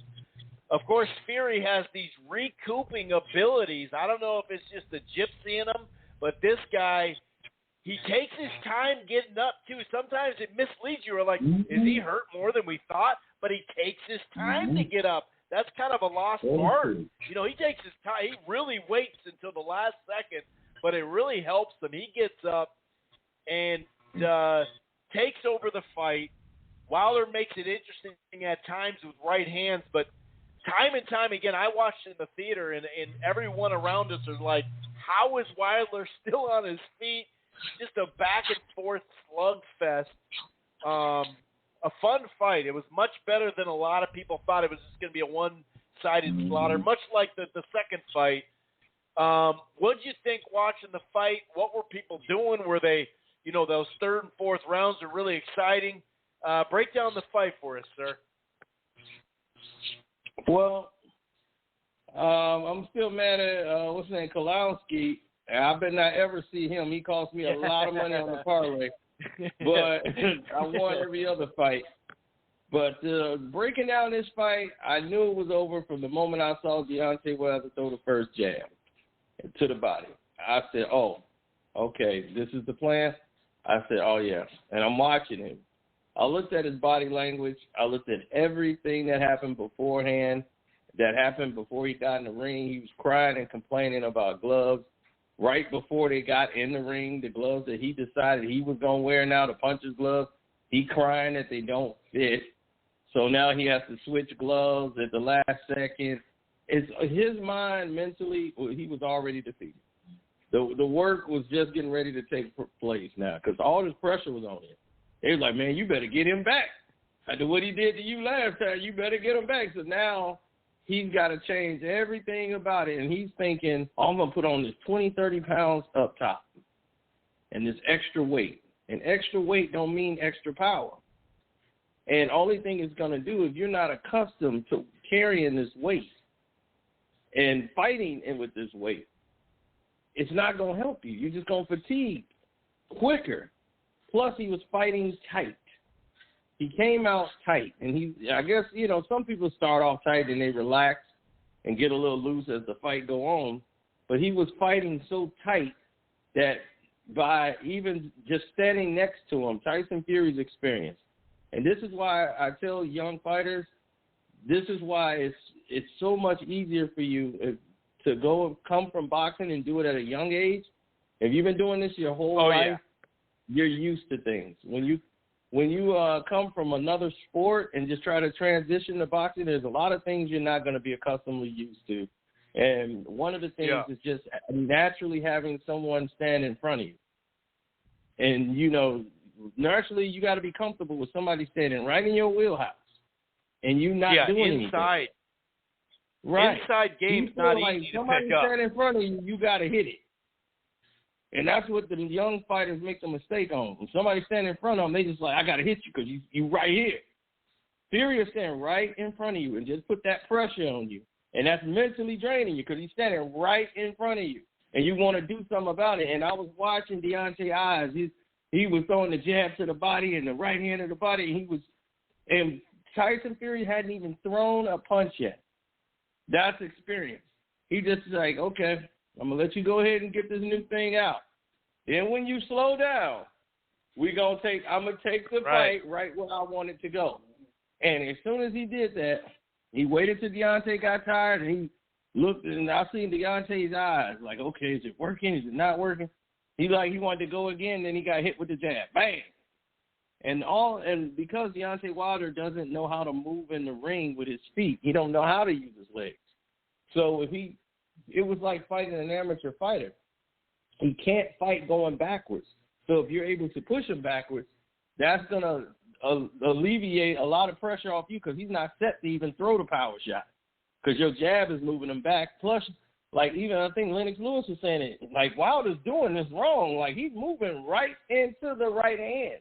The jab is moving him right, and he's circling right into the right every time, and he does not know how to use his left to block or to defend himself or even try to pick the shot off with his gloves. He just doesn't know how to do that wonderfully. Fury will make it look like a jab. He'll see something coming, and then boom, he'll knock it away. The inside-outside game, or he could even get under it. He was getting undershots and coming up. So in the first 2 rounds, I saw the control go. I saw the swing go right into Fury's style, and I said, oh, it's not going to be long now. I didn't know he was going to drop him in the third like that, but when I saw Wilder's legs, I saw him breathing heavy in the end of the second round. I said, oh, yeah, by the 4th and 5th, he's going to be gassed completely because he's already breathing heavy just because he can't. It's the mental pressure of having him right in front of you and a guy making you punch when you don't want to punch. So after you throw your punches and the guy's standing right in front of you, you trying to breathe. You feel like, oh, man, he's right there. I got to throw another one. And I was watching Wilder try to be as active as possible when he's not used to fighting that way. He's used to stalking a guy, waiting, then see an opening and throw a shot. But this is the guy that's bringing pressure to you. So when he scored the knockdown, And the first he hit him with the uppercut, but he had already hit him with that right hand, which really buckled him. That right hand. And got his leg, and got his leg kind of like twisted up. So the uppercut was just academic. But when he dropped him, the fourth round, he abandoned the whole game plan, Fury did, and he tried to get him out of there. He just tried to go and finish Wilder. And he just went in recklessly without a jab, and he walked right into that right hand. But the good thing for him, it happened at the end of the round. It was like less than a minute when he got caught with that shot. Because if Wilder would have had some energy, like if Wilder would have caught him with that in the first round, he probably would have been in trouble. But Wilder was so fatigued. Or even with 2 minutes left. If that second knockdown was like with 90 seconds left, that could have been curtains. Yeah, because the way he caught him flush. And then it was just like a wave went down his body, and I saw him dance. I'm like, oh, no. But I said after the first knockdown, I'm like, okay, he's taking his time to get up, but I think he's all right. Then the way he went down the second time, he barely got touched and went down again. His balance was off, and I'm like, oh, my goodness. I'm like, don't lose it like this. So when he got up, I said, good, tie him up, and then you should be able to get out of the round. And he got out of the round, and I said, okay, this is going to be the telling of the fight now. Because now Wilder's in control in the lead. He got a 10-7 round. So I said, he's probably leading this by one now. Going into the next he won round. The first round. Right, yeah. Yep. Yeah, so I'm like, this fifth round is going to determine who's going to win this fight right here in round 5. And when Tyson Fury came out in round 5, like, whoever comes out, how they come out in the first, when this bell rings, is going to tell me who's going to win the fight. And sure enough, Tyson Fury came out and brought the fight to Wilder. After being dropped twice, he came back and brought the fight to Wilder hard in round 5. Brought that jab back out too, didn't he? Yes. He went back to the jab, and that's all he needed to do. But he did it differently. That's what a lot of people miss. He did it differently. He used an up jab. And that's why, for everybody who missed that, well, he didn't use the jab he used in the first round. He used the up jab. He brought it from his hip. He keep his left hand low and bring it up from the hip. Instead of having his hand in his posture, he had his hand low and brought it all the way up. And that's the up jab, and you don't see it. You just see the movement of the arms, and he was throwing the feint to hold Wilder in place and then put all his weight and step into an up jab. And it was catching Wilder right in the face and backing him up. And I saw that, and I said, oh, wow. Yeah, then he was coming with the right hand, and he was kind of bouncing a little bit with it, so he's putting all that 300 pounds on it. Then he'll grab him and tie him up and put all his weight on him. And all of this, and Lennox loved it because this is exactly what he did against Mike Tyson. So, once he kept doing that, he'll land a big shot. He'd grab him up, tie him up, and put that weight on him. Now Wilder's got to use all his energy because he doesn't know how to move the guy around or spin him to the ropes, to get that guy off of him. He's got to wait. He waits till the referee breaks him up. So when you don't learn all these things in the amateurs, and how to break clinches and, how to protect yourself and fight on the inside, these little techniques are what defeat you in major fights. So now when he made the adjustment, Wilder still hasn't made any. He's resorting back to headhunting. And he's forgotten to go to the body, and the jab to the body, all that was gone. Like I told Paulie Malignaggi, we was texting each other during the fight, and I told him, I said, Wilder's going to go out of all his tricks in round 1, and he's going to be right back to the same Wilder we've seen before. Now, as the fight went on, what was keeping him up was amazing because he was taking some hellacious shots and was bouncing off the ropes, but he kept fighting back. I couldn't believe it. I couldn't believe it. And then, boom, a right hand would come out. You're like, holy shit, what just happened? Yeah. And the thing is that he's fatigued, he's tired, he's taking these shots, and I know he's like, I don't want my corner to do anything, and the fight is going good, but this is not, in the long term, this is not good for Wilder. Because everybody's like, well, he could land that one shot. And I'm like, at this point, I don't know if that's coming. Because I was like, you hit him at your fullest when you was, at your full strength. Now you're fatigued. Sure. Yeah. So you can hit him with that good shot, but he ain't going to be really going nowhere. And he's got a lot more gas. He's got his second wind. He's a professional boxer. He knows how to relax in the ring. Wilder does not know how to relax in the ring. That's why he's fatiguing. And after all that stuff he said about his training. Even guys like Oscar De La Hoya, even guys like Oscar and Canelo used to fatigue. Like, it takes a while even when you do become pro. Even if you have amateur pedigree sometimes. That stuff adds up, man. You're right. And he's taking these shots, and as the rounds go, I have round 9. I bet on it because I remember I predicted, I think, on the show, like, round 9, he's out of there. Yep. When we did the show last week. And I said, about round 9, they're going to be asleep. So I was in there. Oh, you should have saw me. I was going crazy. One more round. That's it. This thing's over. And I'm like, call it off, Ralph. Call it off. Round 9. So I was ready to get that money. So I was just like, man, why is the referee letting this go? Because I'm like, at the round 10, I felt they should have waved it off. After he got dropped in 10, I'm like, he's not going to win this fight now. Yeah. I'm like, if y'all was giving him his final go. Yeah, that's true. By that time, it was a wrap. He had that stanza at the end of round 10, and I felt that the ref should have came in the corner and called it right there. That way, it would have saved him some more what was going to be, because it was academic. That was like his last gas. Yeah. And the thing is that this is 2 brutal fights that he's had with Fury, and you've seen the same results before that they tried to say with the cheating and all that stuff, and the same thing happened. It's worse in the end. He tried to say his trainer decided to poison him and all that stuff and slow him down. He fatigued again in this fight. So it wasn't no legs, it wasn't no stuff he was carrying to the ring, nothing. Well, and he was hurt, past the 5 rounds and on, 6 rounds and on. He was hurt, too, not just fatigue. He was hurt. His legs were – I still don't know how he stayed up. Exactly. That's a big man hitting you. That's a big 300-pound man hitting you. Yeah. And I'm like, he's 6'9", 300 pounds. You just can't dominate him like you would dominate these other dudes. This guy here, you're going to have to know some boxing. You're going to have to learn how to take a step back. That's what he was working on, and they never used it. Because he didn't trust it enough, but you got to step back and land a shot. You're going to have to show him something different from round to round. You just can't do it in the first 30 seconds, just jab to the body thing, and then abandon it when the first punch comes.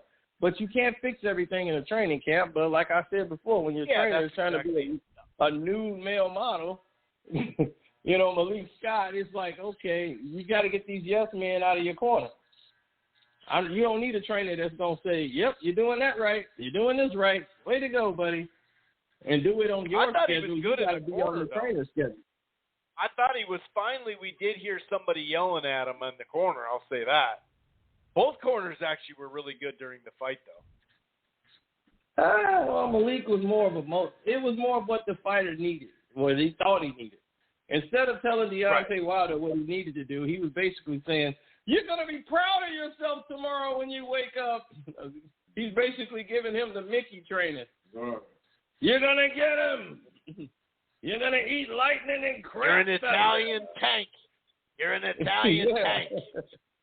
I didn't hear any bell. Now get in there. He had that kind of trainer. No, but he was saying, you got to keep your left hand up, dude. Stop, don't get off the phone. Be focused. He was saying something that my point is, he was saying that early Jay Diaz wasn't saying that.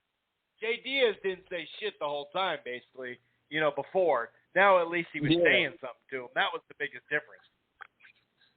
Okay, well, saying it and get the guy to doing it was a whole nother thing. Because he definitely didn't know what to do. He was like, hold the phone. He wasn't holding the phone at all. He must have holding the cell phone. Because he kept it out. Like, he must have got that phone on speaker. He kept on putting it on hold. Yeah, he was like, I got to put it on hold. Right, he's like, it's on speaker. I was holding the phone. It was on speaker. He was getting rocked. But the thing is, like you said, one camp can't fix it. Yeah. One camp can't fix it, especially in your mid-30s. Exactly. He's 35. He's older than Fury. Wilder is, because he was. People didn't even know that, but Wilder's 35. And the reason that people don't realize it is because Wilder came in from football. You know, his daughter was sick. Yeah, 20 years old. Right, yeah, yep. Right, he blew his leg out, his knee out from playing football and stuff, so he needed a way to take care of his daughter. So, you know, and plus he's from Alabama, so I was rooting for him heavy. And then he changed. You know, and once he changed, you know, he started getting arrogant, right, ego and everything. And, you know, it took a humbling. And then he couldn't handle it. You see, you never know the character of a man until they down. Yeah. And then when they down, you see how they act. When they down, they go into panic mode. You never know a poor sport until they actually get in that position. And he is the definition of a poor sport. There's just no way around it. And I was like, I saw it before the loss. How his arrogance came. And then he changed his number. He got real different with everybody. Because he used to be with him, you know, him and Sean used to talk all the time. Because they were, Sean was actually in contact with their management, Jay Diaz and all those guys who was managing him. They were trying to help sponsor him. He was on the Boxing Socialist Blog Talk radio show a lot. Like, he'll just show up and come in there, and they couldn't find a sponsor with him. This is back when he was still undefeated, got all these knockouts.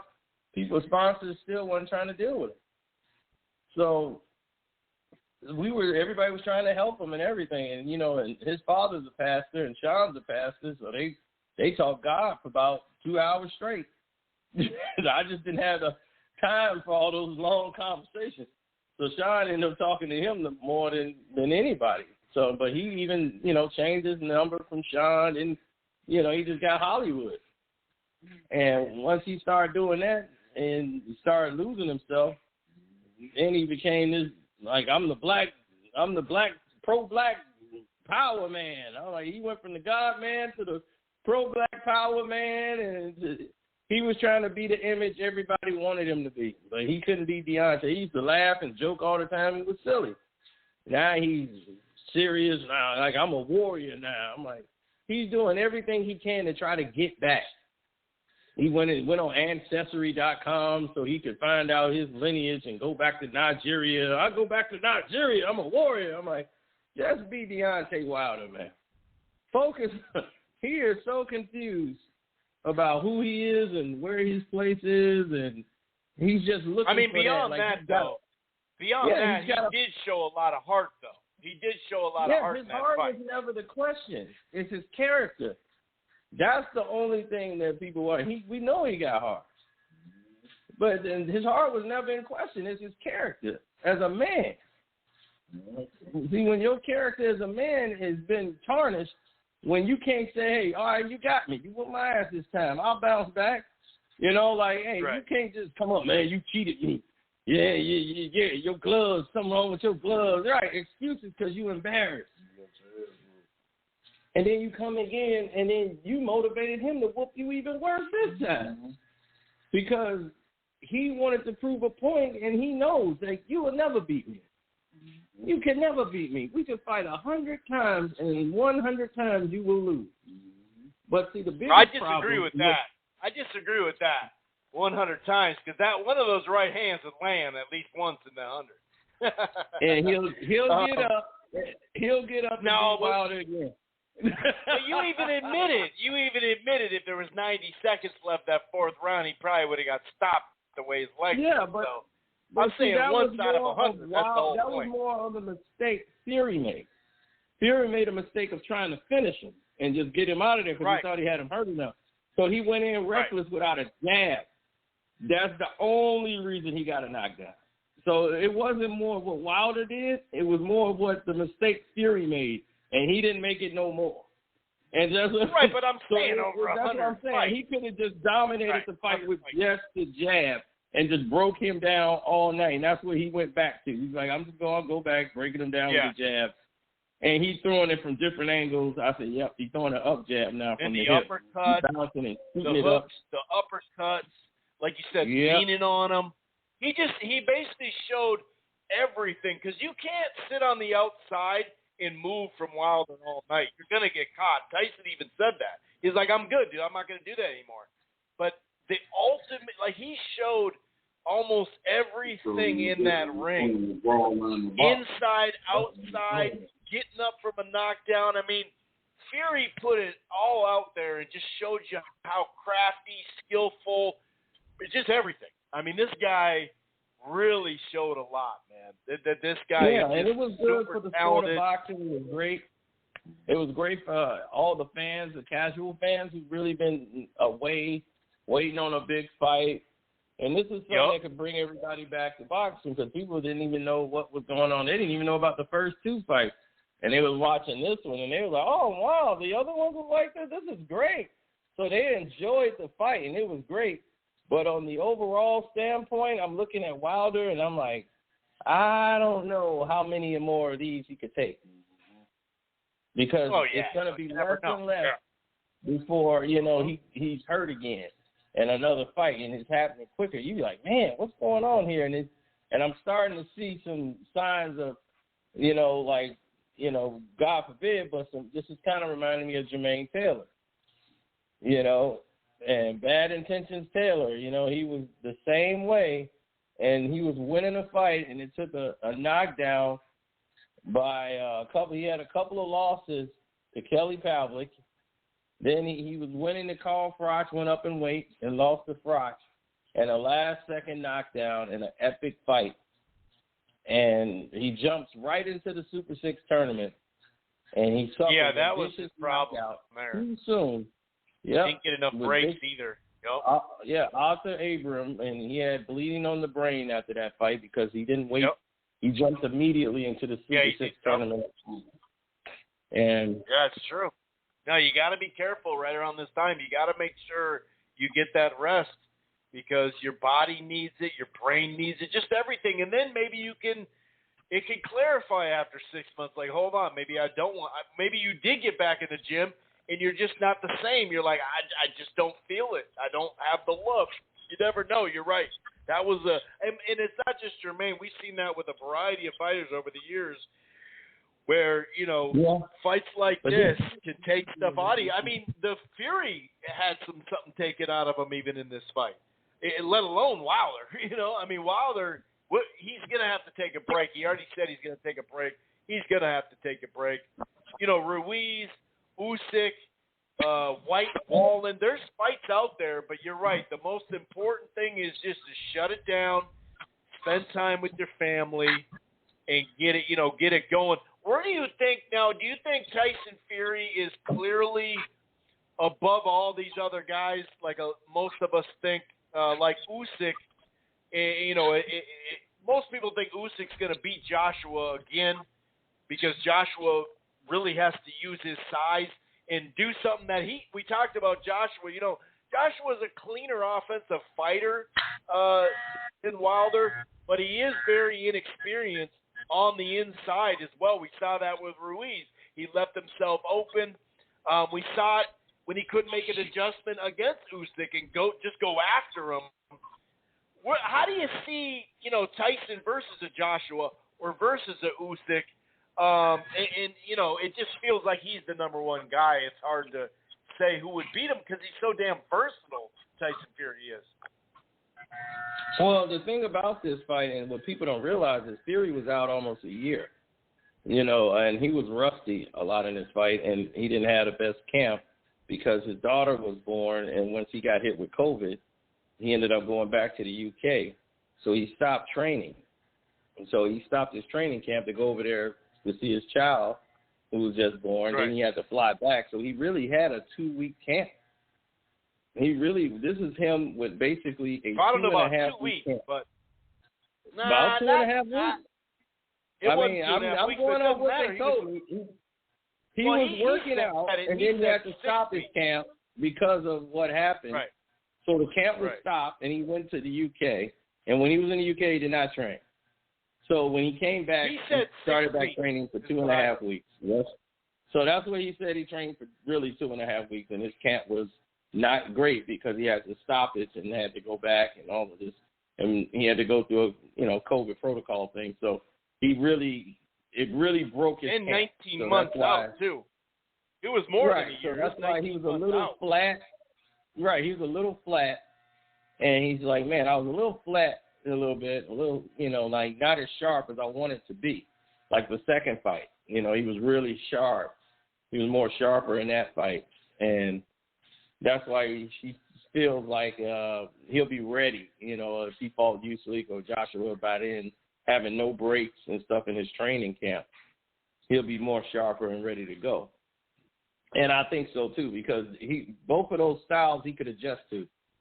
Usyk is probably a more craftier fight, but he knows that he knows how to break Usyk down. He'll know how to put his size on him, land a big shot, grab Usyk, don't let him get any momentum. He's the smaller guy, and he's going to make him small. And he's going to make it an ugly fight. And then he's going to wait till the later rounds and try to get Usyk out of there because he's not used to fighting no big 300-pound man. I know, right? It's like, whoa, this is weird. That's 60 pounds on me extra. I'm not used to that. Against Usyk, I think Joshua can win the rematch. I see where he can, but I see where he went wrong. Where he went wrong is he decided that he was going to – where he went wrong at is where he decided that he was going to just go in there. He came in too tight, and he was trying to use power punches instead of using his size and trying to wait for the opportunity. But Usyk had so much movement, he was not ready for a southpaw.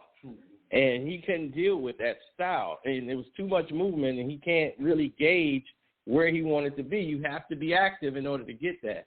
As he got a little warmed up in the middle round, he was starting to get some momentum when he started using his right hand as the jab, just trying to land for contact.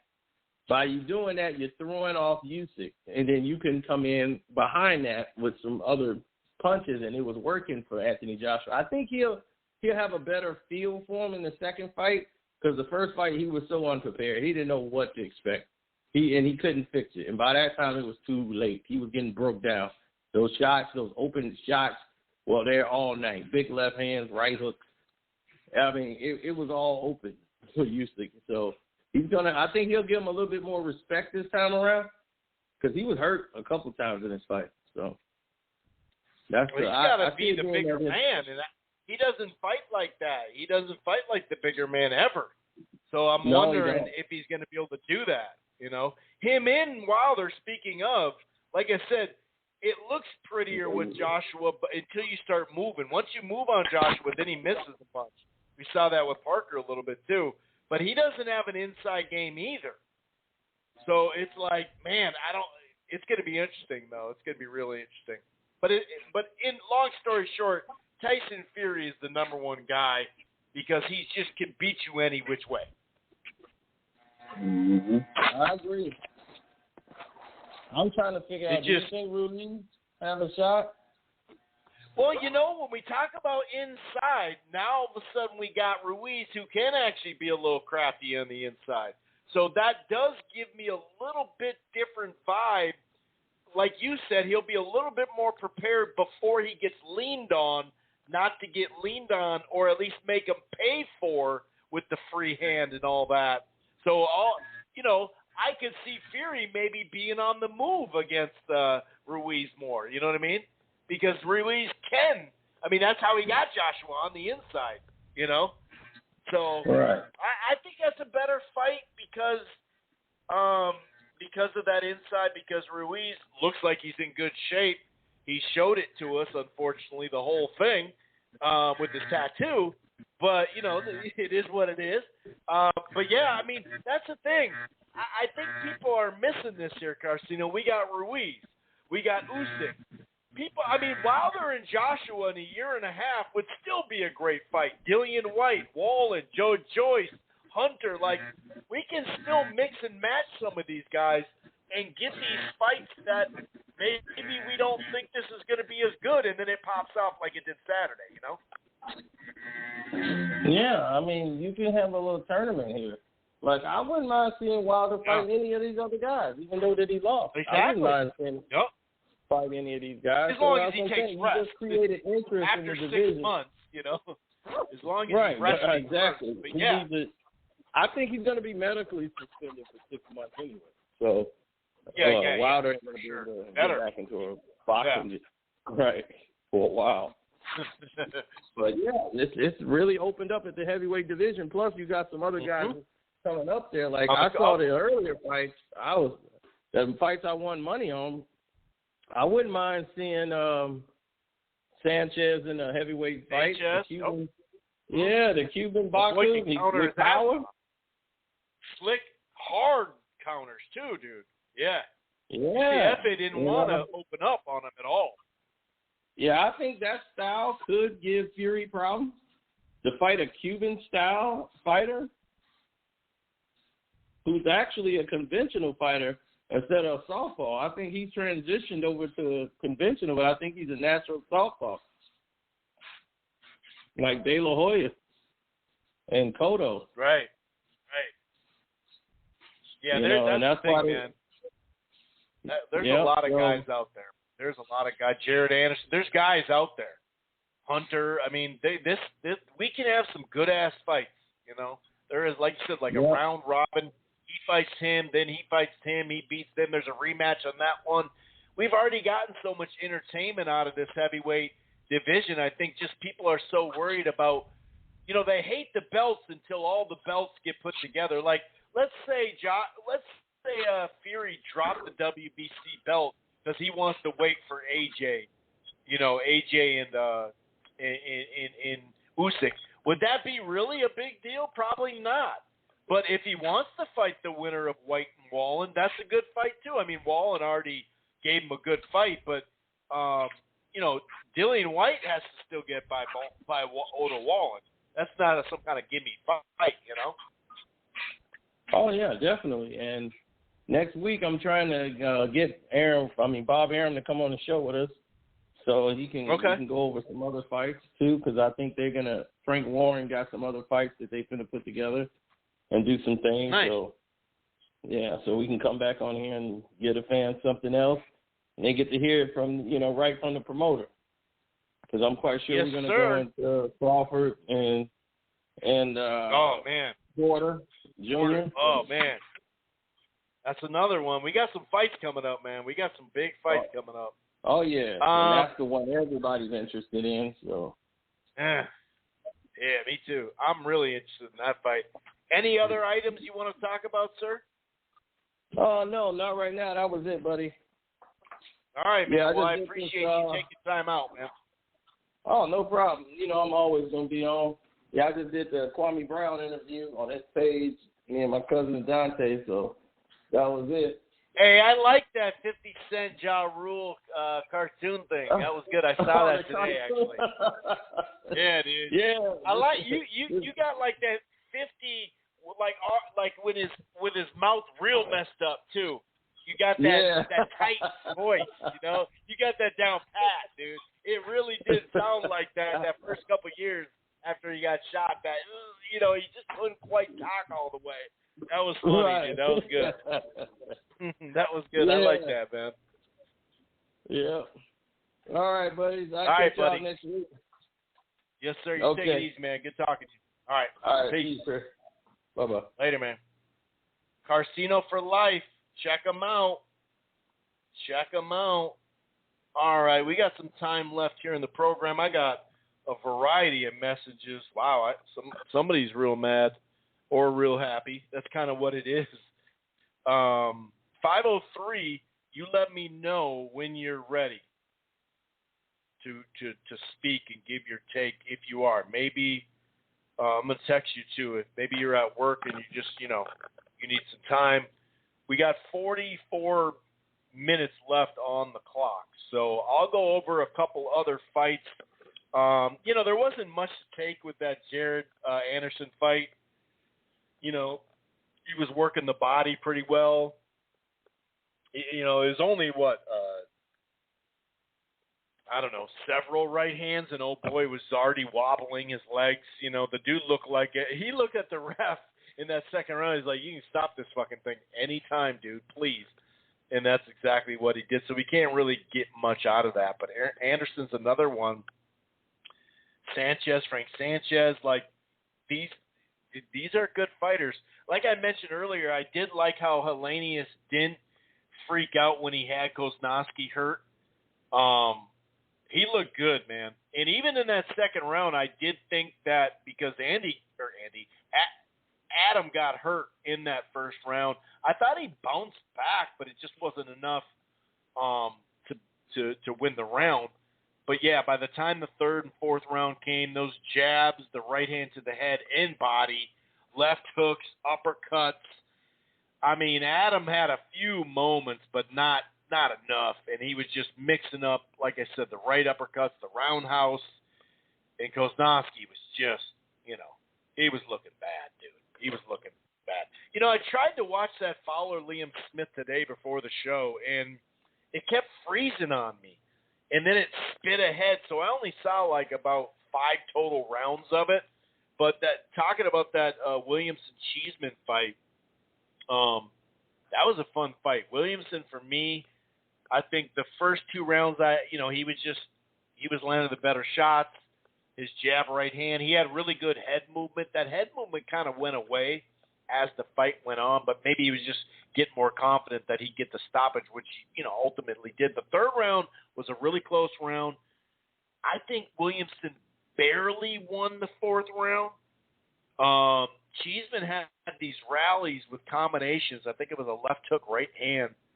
The last 45 seconds of that fourth round was a blast. I still gave it to Williamson, but it was close.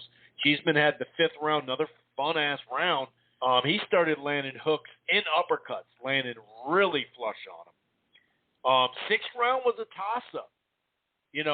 Early on, roundhouse rights and some more, more right hands and some body work by Williamson. Really nice uppercut and closed with hard shots. Did Cheeseman, who closed with the shot, did he steal that round? He could have. But there was several exchanges in that round. Seventh round I gave to Cheeseman. The left hook almost knocked Cheeseman down, but I think that was like a minute into the round, but then a late right hand seemed like it buzzed Williamson, so that was enough. In the eighth round, once again, that's actually where it started giving me a little issue. Started freezing up in the eighth round, so I didn't get to see that whole round. For a long time, I had no problems with that DAZN app. And maybe like over a 6-month period, I'll have 1 or 2 issues. And not in this fight, but that, like I was saying, the main event. But then the ninth round came on, and Williamson got back on his jab, was definitely going to the body again. And then he was starting to unload on him near the ropes. And then the 10th round, early right hands landed super hard, uppercuts, hooks. And when he knocked him out, Cheeseman was looking like Groves in the Frotch Part 2 with the little leg tuck. I'm not trying to give him too much shit, but he did. So it was a good win by Williamson. Liam Smith, I did get to see him close kind of like, very brutally. He took out Fowler. So I really saw Fowler do well, and then I only saw Liam Smith for like a round or 2 look good, and then when it freeze, and then I fast forward a little bit or try to rewind it, and it would jump. It would like jump cut to, 6th round or 4th round. You know what I mean? I was like, what the hell? But I did see the ending. I don't think I mentioned this. Berlanga looked mediocre, but J-Rock lost. J-Rock lost. So yeah, we do have, this weekend, we're going to go to Portland here in just a second. Joet Gonzalez, who only has 1 loss to Shakur Stevenson, takes on Emmanuel Navarrete. And so let's see if this is going to be a good fight. Navarrete, had that performance last year against Ruba Fia that really stood out. And I've said this before, the Isaac Dogbo, it kind of felt like he was just so physically bigger than him, and that's why he was winning those fights, especially that first one. Second one, he pretty much handled him, obviously. But because he TKO'd him, I thought he won, I guess you could say, clear, whereas it was more of a dog fight in the first one. And then he went on this run of fighting no ones, and he was knocking people out. He took on a guy 13-3-1. just Francisco de Vaca or whatever it was. He was undefeated, but he hadn't fought anybody. So I don't know, But then you go against a prospect, Ruben Villa, who's a very solid fighter. I thought he looked damn good in that. Obviously, he had Villa down early. I think it was the first and the third or the fourth. But Villa got back in that fight. I'll give him a lot of credit. And that Christopher Diaz, I thought he handled him really wonderfully. And I don't know. I mean, I think Navarrete's going to win, but Navarrete has this style, like he's got such a reach for that weight class that you feel like he's got a 72-inch reach at featherweight. You don't see that a whole lot. Now, Gonzalez, actually, speaking of, he has a decent reach, too. Let me check it. I think it's like 69 or something like that. Hold on, let me check real quick. 70. And he's got some skills. He didn't do a whole lot against Stevenson. This is going to be a different fight, obviously. But he didn't do a whole lot in that fight. Some of that was just totally different style. Navarrete's a fairly heavy favorite. I see on FanDuel. He's Joet Gonzalez is a plus 410. But yeah, I just want to see the development of Navarrete because he can power punch. He's got, like I said, he's just got this, he'll fake something that looks like a body shot. Bam, he'll land a hook. He throws that uppercut from so far away, you think at some point that's going to catch up to him, but he just keeps fine-tuning his game, and it's like over the last few years, I just kind of come around on him like, okay, dude, this dude's better than I thought he was. So I am looking forward to him fighting. There are guys that we know like Briedis, Marius Briedis. He's returning, but he's returning in like a term man. He's not fighting anybody that well. Huey Fury's fighting Christian Hammer. Yeah, that Christian Hammer. Eubank Jr. is fighting no, he's not fighting. Is he? No, he's not fighting. Is it? No, he's not. Or did they give him I'm looking at Pro Boxing, so they gave him a fight a week or two later than he was supposed to. Is that true? I think it is. That's this Friday, by the way. Elwin Soto is fighting Jonathan Gonzalez. Garcia returns. Mikey Garcia against Sandor Martin. Don't know a whole lot about him. I'll just be honest. I started looking to him a little bit. But it is a weekend where, you favor Navarrete fairly clean. But his style lends itself to, at times, getting hit. Probably too much. So, like, from a style standpoint, it should be fun. And this is, like I said, is this the 15th or the 16th? I think it's Friday, right? I'm almost positive it's Friday. And it's on ESPN. I think it's ESPN Plus as well. I think they're starting to do that more. No, it is on a Saturday. No, this is a Friday. Yeah, I'm right. Yeah, it's a Friday. So at least we don't run into each other when it comes to that. But to be fair, it's just like there's not that many, great fights on the docket or whatever. So, but let's get out to Portland, 503, and see what he thought of this brawl that we had between Fury and Wilder. 503 Portland, man, what's going on? Mexicanos al grito de guerra, el acero apretado y el rigor, y retiemble en sus centros la tierra al sonoro rugir del cañón. Hey, yo, what up, Chris? Hey, yo, I'm doing good here, and cold-ass, rainy Oregon, man. But how you doing, Chris? How's everything, brother?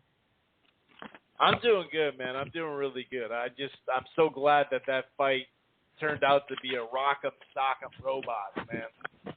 Oh yeah, definitely, bro. What a fight! What a night! What a night of fights all in general, man. I'm just proud to be a boxing fan, and not a fake boxing fan. You know what I mean? Like this shit was real, man. This night was everybody, not just for the main event. But yeah, man. As the fight, the anthem, I want to say the anthem went for was named Vladimir Hernandez, who got the win over J-Rock Williams. And, he pressed on, man. He put the pressure on his ass, broke him. Well, it didn't break him, but you know what I mean? Like, he did good. He did good to get the win. It was a split decision win, but I thought, in all honesty, I thought they were going to give it to J-Rock, in all honesty, because, maybe politics or something. Yeah, something like that or something. But, man, I was shocked, and my guy got it, so shout out to him. The anthem goes to him, and he got it. But J-Rock, poor J-Rock, I just got to say that, man, it's just like, he looked tough. It looked tough for him in some moments. So, but, man, what a night. Also wanted the other fight, Edgar Berlanga. Just want to say that was a good fight. That was a pretty good scrap against a veteran. Cosetes, Edgar got hit. He got hurt he got dropped. What was it in I believe the last round, was it the 10th round? And man, I just gotta say, man, it was a hell of a learning lesson for the kid. So I just he'll learn from this and move forward with his career. I like him. You know what I mean? He's a fun fighter to watch. And also let me see here. Oh, Robert Helenius, Adam Konaki. Man, this is I had Adam Konaki winning this fight. I just want to say what a shitty ending to a good fight that was going on, man. I just hate that the frustration got to Adam Konaki and he had to go resort to a low blow for at the end for the way it ended, And Robert Helenius did nothing but great things in that fight, including in that first round where he freaking got him with a straight right hook to close his left eye, and that was like the beginning of the end for Adam Konaki, man. And just it was tough for him to after that, because man, but yeah, that 6th round happened. He got I remember he got a point deduction for one of the low blows, and then all of a sudden, I just can't believe he went out like this. In all honesty, I just think this is bad sportsmanship. If you want to talk about real bad sportsmanship, this is kind of a shitty ending, because man up. If you're gonna get your ass whooped, or try to survive 12 rounds after that, or don't, that's kind of a shitty move, a shitty part of Konaki for doing that. But Helenius moves on. I like his style. That dude's got a hell of a right hand. That dude's one hell of a puncher. So I see bright things for him in the future. Man, you know what fight, man. Him and after this victory, I would love to see him, Helenius, versus what's his fucking name, Frank Sanchez. And them having both wins tonight or that night, I think that they should set that up, because I think that's kind of a cool style matchup. Including and talk about Frank Sanchez. What kind of in my opinion, a lackluster performance. He did what he had to do. He looked great and he looked good. You know what I mean? Like, what can I say? He outboxed the guy. He outboxed Efe Ajagbe.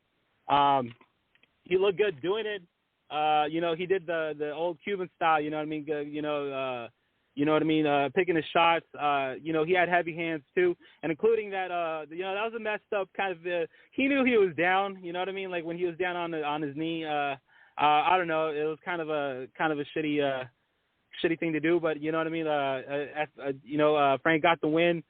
He moves on with his career, so I think that's all for him. Like, but what I said. Too. That ref was clueless.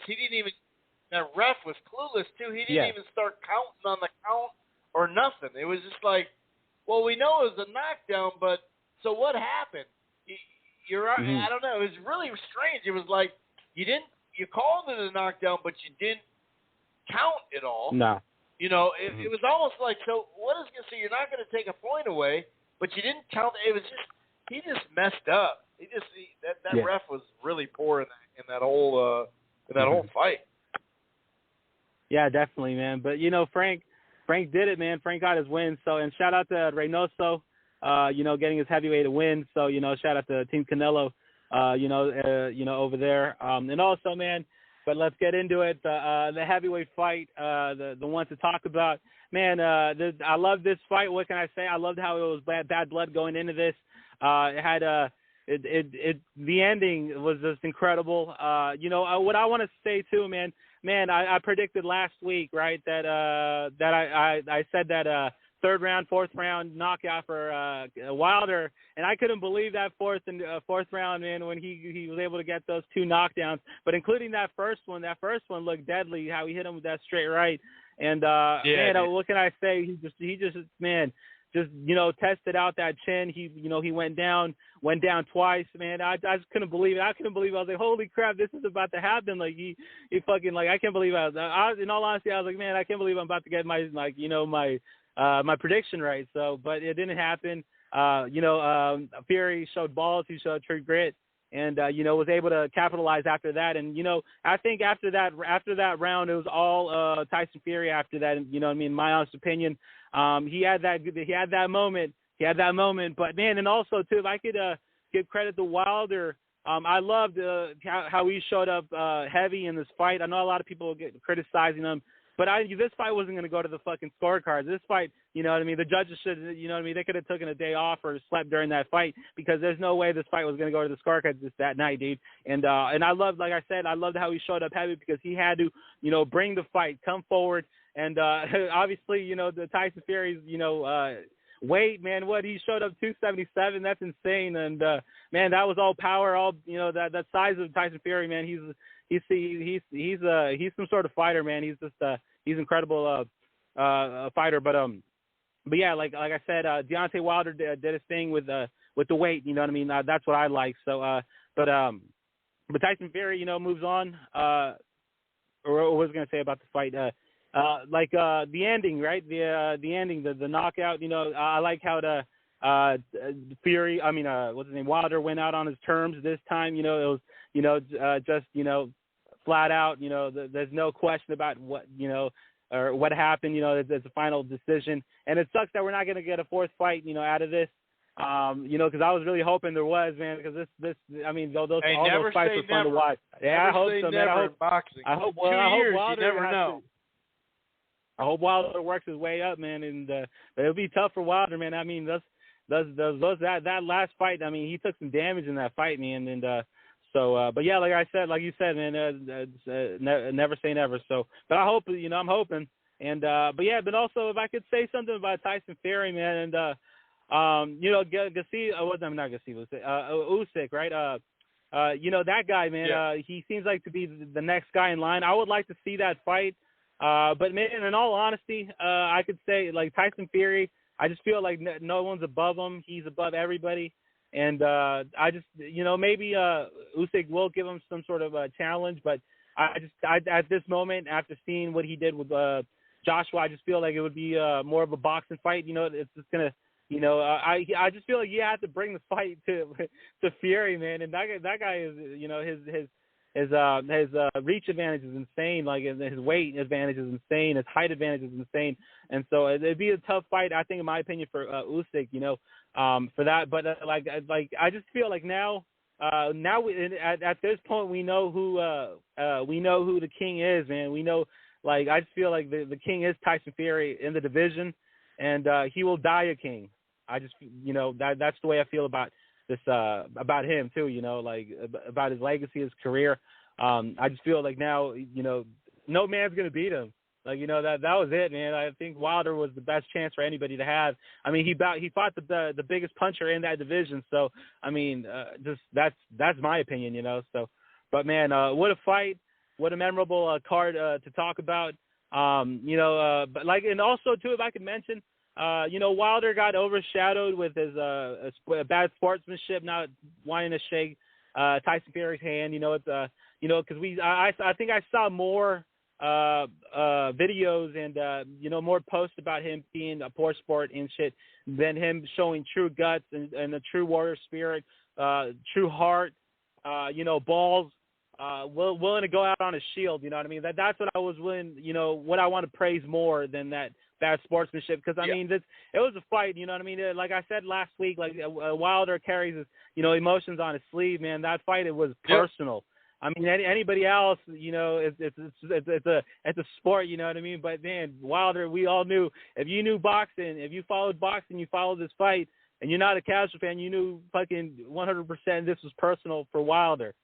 So and so I'm not, you know, surprised that he didn't shake his hand after the fight, and you know it is bad look on him, but I don't want that to overshadow his, you know, his bravery, his heart, everything that he showed in that ring, because that's, man, like, you know, people want to give him shit for only having the right hand, but look how far it took him, man. I just want to say, man, I'm proud to say that he's like my American heavyweight champion. Like, I'm proud what he's accomplished in boxing, like just, you know, having limited skills, you know, only really relying on the right hand, but man, just, you know, just really proud. I just want to say that, you know what I mean? Really proud of, like, what he showed in that ring that night. And that's what I want to, you know, showcase more than the bad sportsmanship, because casual fans ate it up. You know, they made memes. You know what I mean? It's kind of a green light after that. So I don't know. But yeah. But man, and what a night. All I can say is what a night of boxing. You know, it seemed, and also too, man, it seemed to take over like everything that night, man. Like, it just, you saw it on everything. It was trending everywhere, man. And man, I just want to say, like, you know, this was definitely a historic night, a historic event for the heavyweight division, man. Because this is good. I feel like we're gonna be, me and you, Chris, we're gonna be old men, you know, talking on the Rope-A-Dope radio. We're gonna be, you know, in our 80s talking about that fight, man, and like just how, you know, the old school people talked about the Ali's. You know, we're gonna be able to talk about, you know, we saw Tyson Fury, Deontay Wilder 3, man, and man, what just an incredible night, what you know, an incredible fight. So I just want to mention that, and but yeah, and also this weekend, what we got Navarrete, man. You know, he should get the win. I'm looking forward to that card. Not much going on this weekend, right, Chris? For boxing. Yeah, Mikey returns in a stay busy fight or a tune-up. Like you said, Navarrete and Joet Gonzalez. Hopefully that's a good fight. Yeah, it's pretty mild, but, you know, who knows? Maybe something will pop off, you know. And I'm glad you said that about Wilder, because first of all, you know, when I was growing up, like, even in basketball, you know, the Celtics didn't shake hands with Detroit when they lost. Detroit didn't shake hands at the end of the game. They walked off the court. Nowadays, people always say, "Oh man, look at the athletes after games. They like each other, and it's not, you know." Remember Morales and Barrera? Morales didn't want to shake shit either. That's just how it went. Marquez, not every birthday, but I've seen multiple cakes on his birthday that have Manny Pacquiao in a ring, unconscious on the ground. That's the cake. You know what I mean? Like, it is what it is. Like, these guys, like, would I like him to see, you know, usually we do see him embrace and hug, and that's all good. But it's okay to me because they literally just went, you know, nuts on each other. And so this whole sportsman thing, it's like, dude, first of all, it's boxing. They just got done beating each other's brains in. Like you said, I'm more respect of what I saw in the ring than worry about if they shook hands or not. I get it. Yeah. You know, I mean, Charlo didn't shake J-Rock's hand. It happens from time to time. But, yeah, for that to be the main thing, that it's like, didn't you just see what we just all witnessed? Aren't you happy with that? Yeah, definitely, man. Like you know, because this is a casual fans fight, man, and you know, there's a lot of attention in this fight, and you know, you know, like this week, right, with the Mikey Garcia, it's not going to take a lot of attention, so anything could happen in that fight. Mikey could be like, you know, unsportsman like you too, and it won't be talked about. I think it'll only be talked about, you know, within the boxing circle, but not, you know, by casual fans and everything, because, you know, that's what really matters is you know, because, you know, you see it everywhere, you know, when those casual fans are you know, tuned in. But yeah, man, and but as far as that, Chris, Emmanuel Navarrete, Joet Gonzalez, this is a good fight. Definitely on Friday, I'm staying tuned. I'd have to catch that when I get off of work, definitely. And we got some heavyweights. Looks like the Huey Fury, Christian Hammer. I'm not too familiar. Yep. I know the Fury name, but not too familiar with the Christian Hammer and all that. But you know, but let the best man win. And also, what do we got? And also, just Mikey Garcia, man. Sandor Martin. I never heard of Sandor Martin, but you know, Mikey, get your money. I see what you're doing. This, hopefully you get a knockout within this one. But man, if I could say something, man, I like the co-main, Jonathan Gonzalez, Esteban Bermudez. This is a pretty good scrap. So I'm looking forward to this. And I gotta say, this is probably the Saturday fight to watch, in my opinion. Yeah. So definitely stay tuned to this one. Mikey Garcia, you know what I mean? If I could say Mikey, man, you know, he hasn't been the same after he took that big payday with Errol Spence, I hope. Well, you know, he did whip, what's his name? I forget his Jesse Vargas' ass. Jesse Vargas, you know, a while back.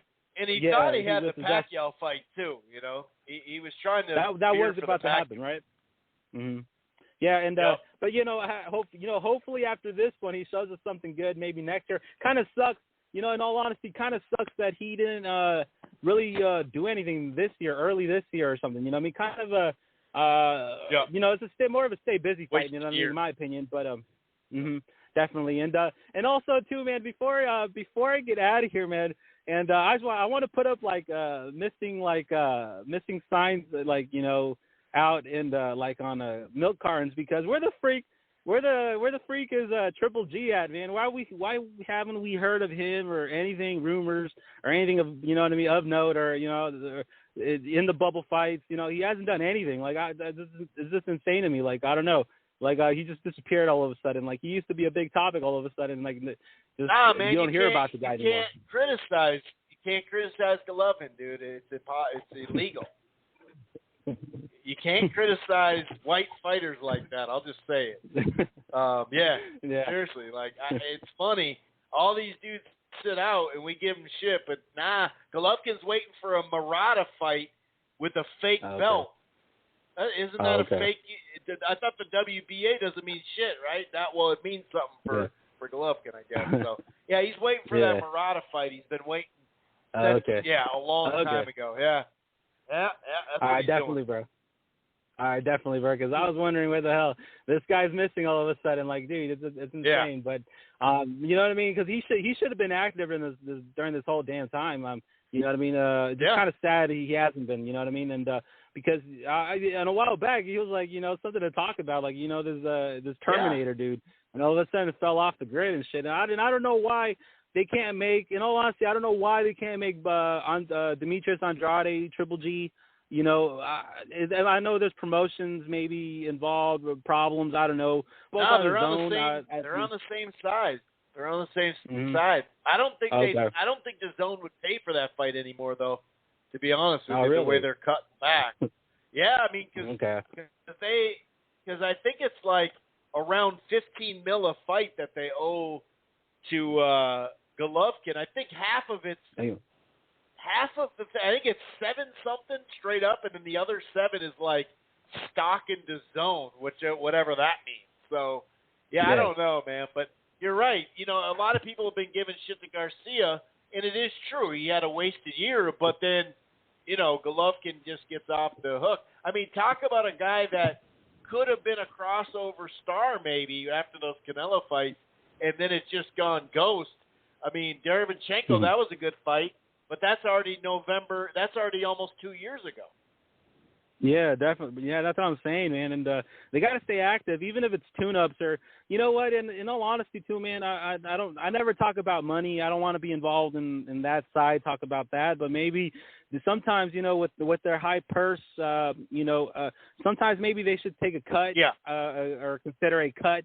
I hate to say that. I hate to be talking about money. I'm not those people that want to get into their pockets. I say what they get is what they deserve. You know, what they negotiate, you know, is what they get, whatever. But you know, maybe sometimes a pay cut isn't so bad. You know, just, you know, if it keeps you active, you know, it stays you you know, relevant and all that. You know what I mean? So I just want to say that. But yeah, man. As far as that, Chris, don't have too much to say. Just want to give a big props to the matchmakers for this weekend's fights, for all of them They're exciting. Shout out to Bob Era, man. You know what I mean? I hope he doesn't get canceled or nothing. But what he said, I know he's wrong for it or whatever. But just, you know what I mean? He's from a different generation. It's a little bit. You know what I mean? He's one of those people. I've seen those kind of people. You know what I mean? You know what I mean? It is what it is. I don't. You know. He's ready to don't fight condone it. He was ready to definitely fight that too. Coppinger, though. Yeah, that too, man. But also, yeah, and but yeah, man, just he's cool with me, man. Just, you know what I mean. But Bob is Bob, you know what I mean. We all know him in the sport. Yeah, so, Bob is Bob. But yeah, man. But yeah, man. And shout out to the Rope a Dope Radio. Thank you, Chris, for having me on. Viva Rope a Dope Radio and Viva Mexico, cabrones. Yes, sir. Take it easy, man. Enjoy the fights. Put something in the air. Man. Okay, so my point about, like, we get it. We get the Wilder thing, right? So this is boxing Twitter, a little fight news in the rant. That's how I'm going to end the show. It's not going to last long. We only got like 13 minutes left. But just going off excuses. Okay, he's a poor sport. We get it. Like, you know, Randy Moss was part of the Vikings. When the game was not able to, we weren't going to win the game, he would kind of half-ass he would like draw the double team and then stop running. He's a poor sport, okay? We get it. You know, not every fighter is going to behave exactly the way you want it to. And, you know, a lot of these people that talk shit online, in this scenario, they may do the same thing. And, Vladimir Klitschko is looked at like a stand-up guy. Both Klitschko brothers, obviously, look at what Vitaly's done in the Ukraine, you know, in the government. But Vladimir, he's always in shape. He's a stand-up guy. He improved. He dominated, all this stuff, right? But we don't have to go that far back, and a lot of people literally don't know this. That's the thing, or they don't care.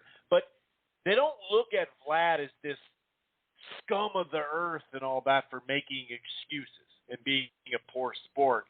But this is an article I literally just Googled real quick because someone sent me a screenshot of George Foreman, and I'll talk about George Foreman too. This is not disrespect to either of these guys.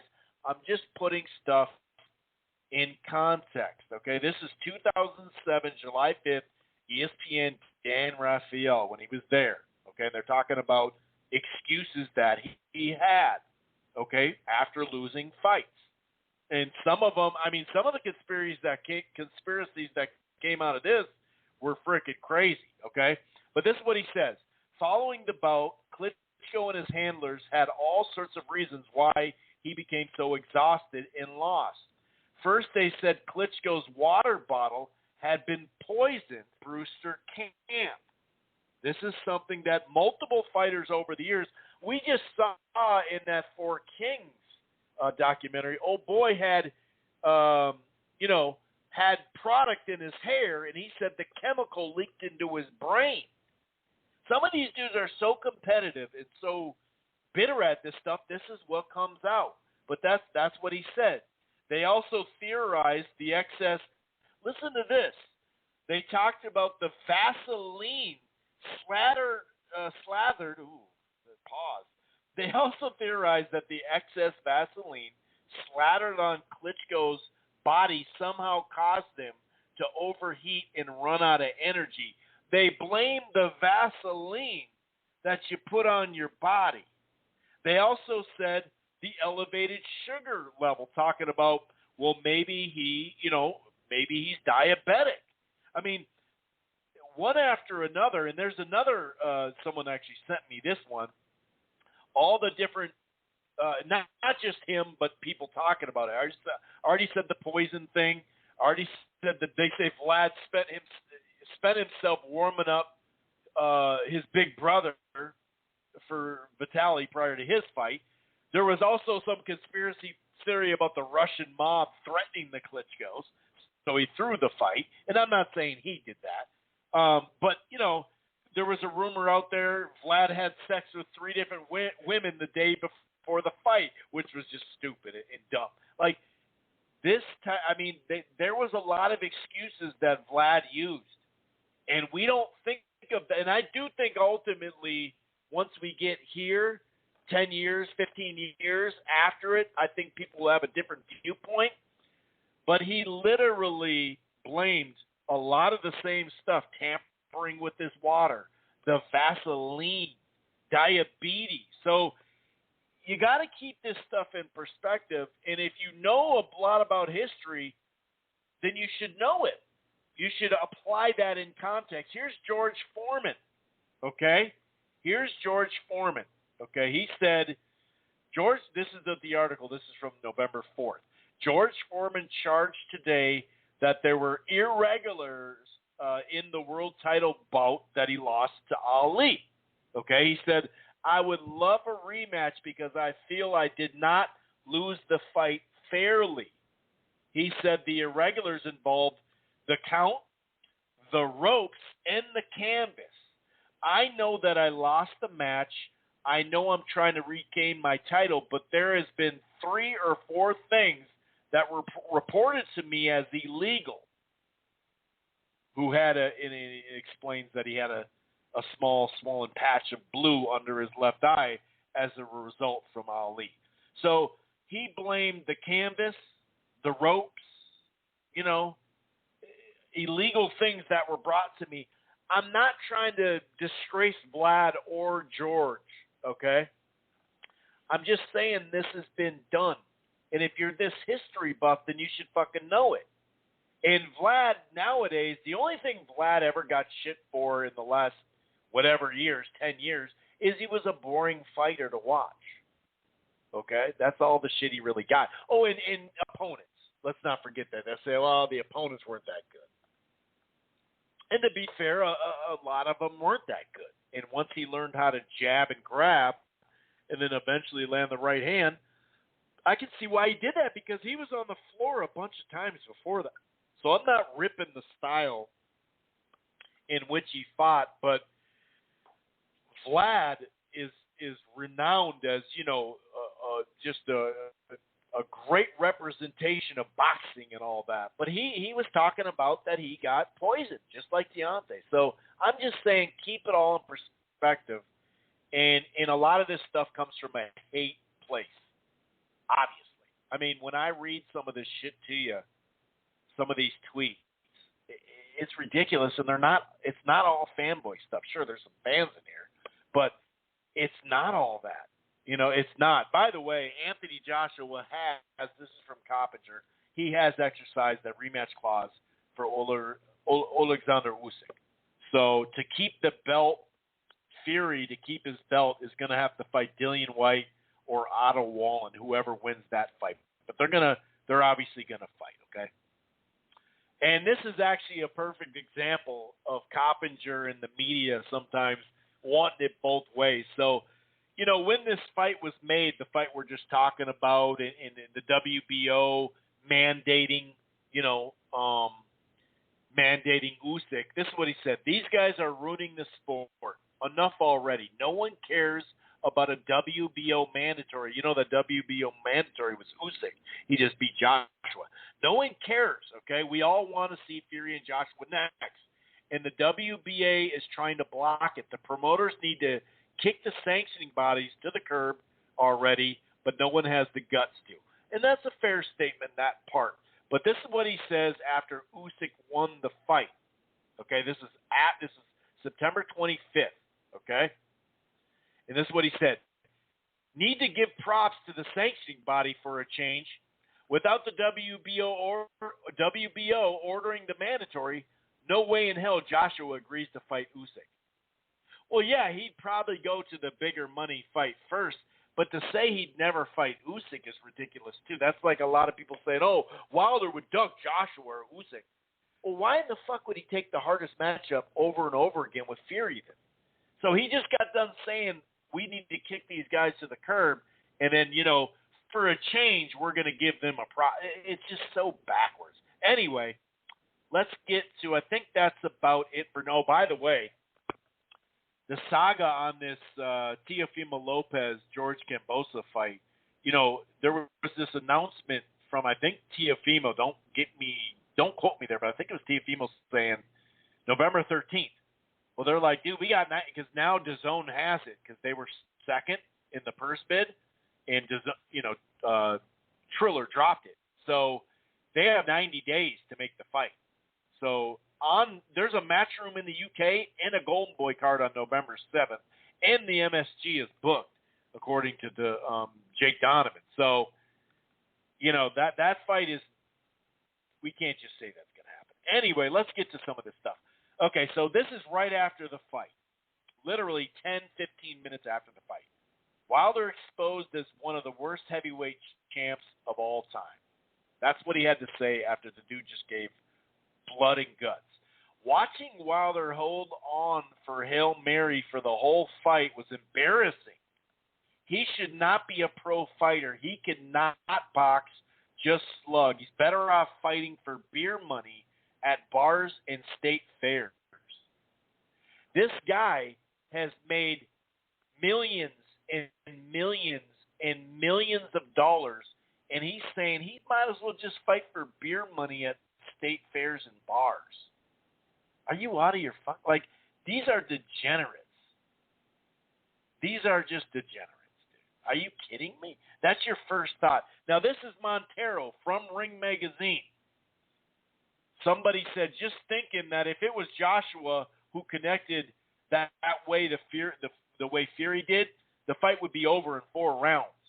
Montero said hell, Usyk would have had him out there before 6. So he's saying Usyk would have knocked out Wilder, and now all of a sudden Fury has no power. Well, then why didn't Usyk knock out Joshua? He had him hurt. He's chinny too. It's just crazy. I know the bad blood is real, but I hope that Deontay Wilder reaches out to Tyson Fury. Those two men gave us something special over the last 3 years, and I agree. I think ultimately maybe they will. But if you believe what he believes, and, the first fight, the glove was weird.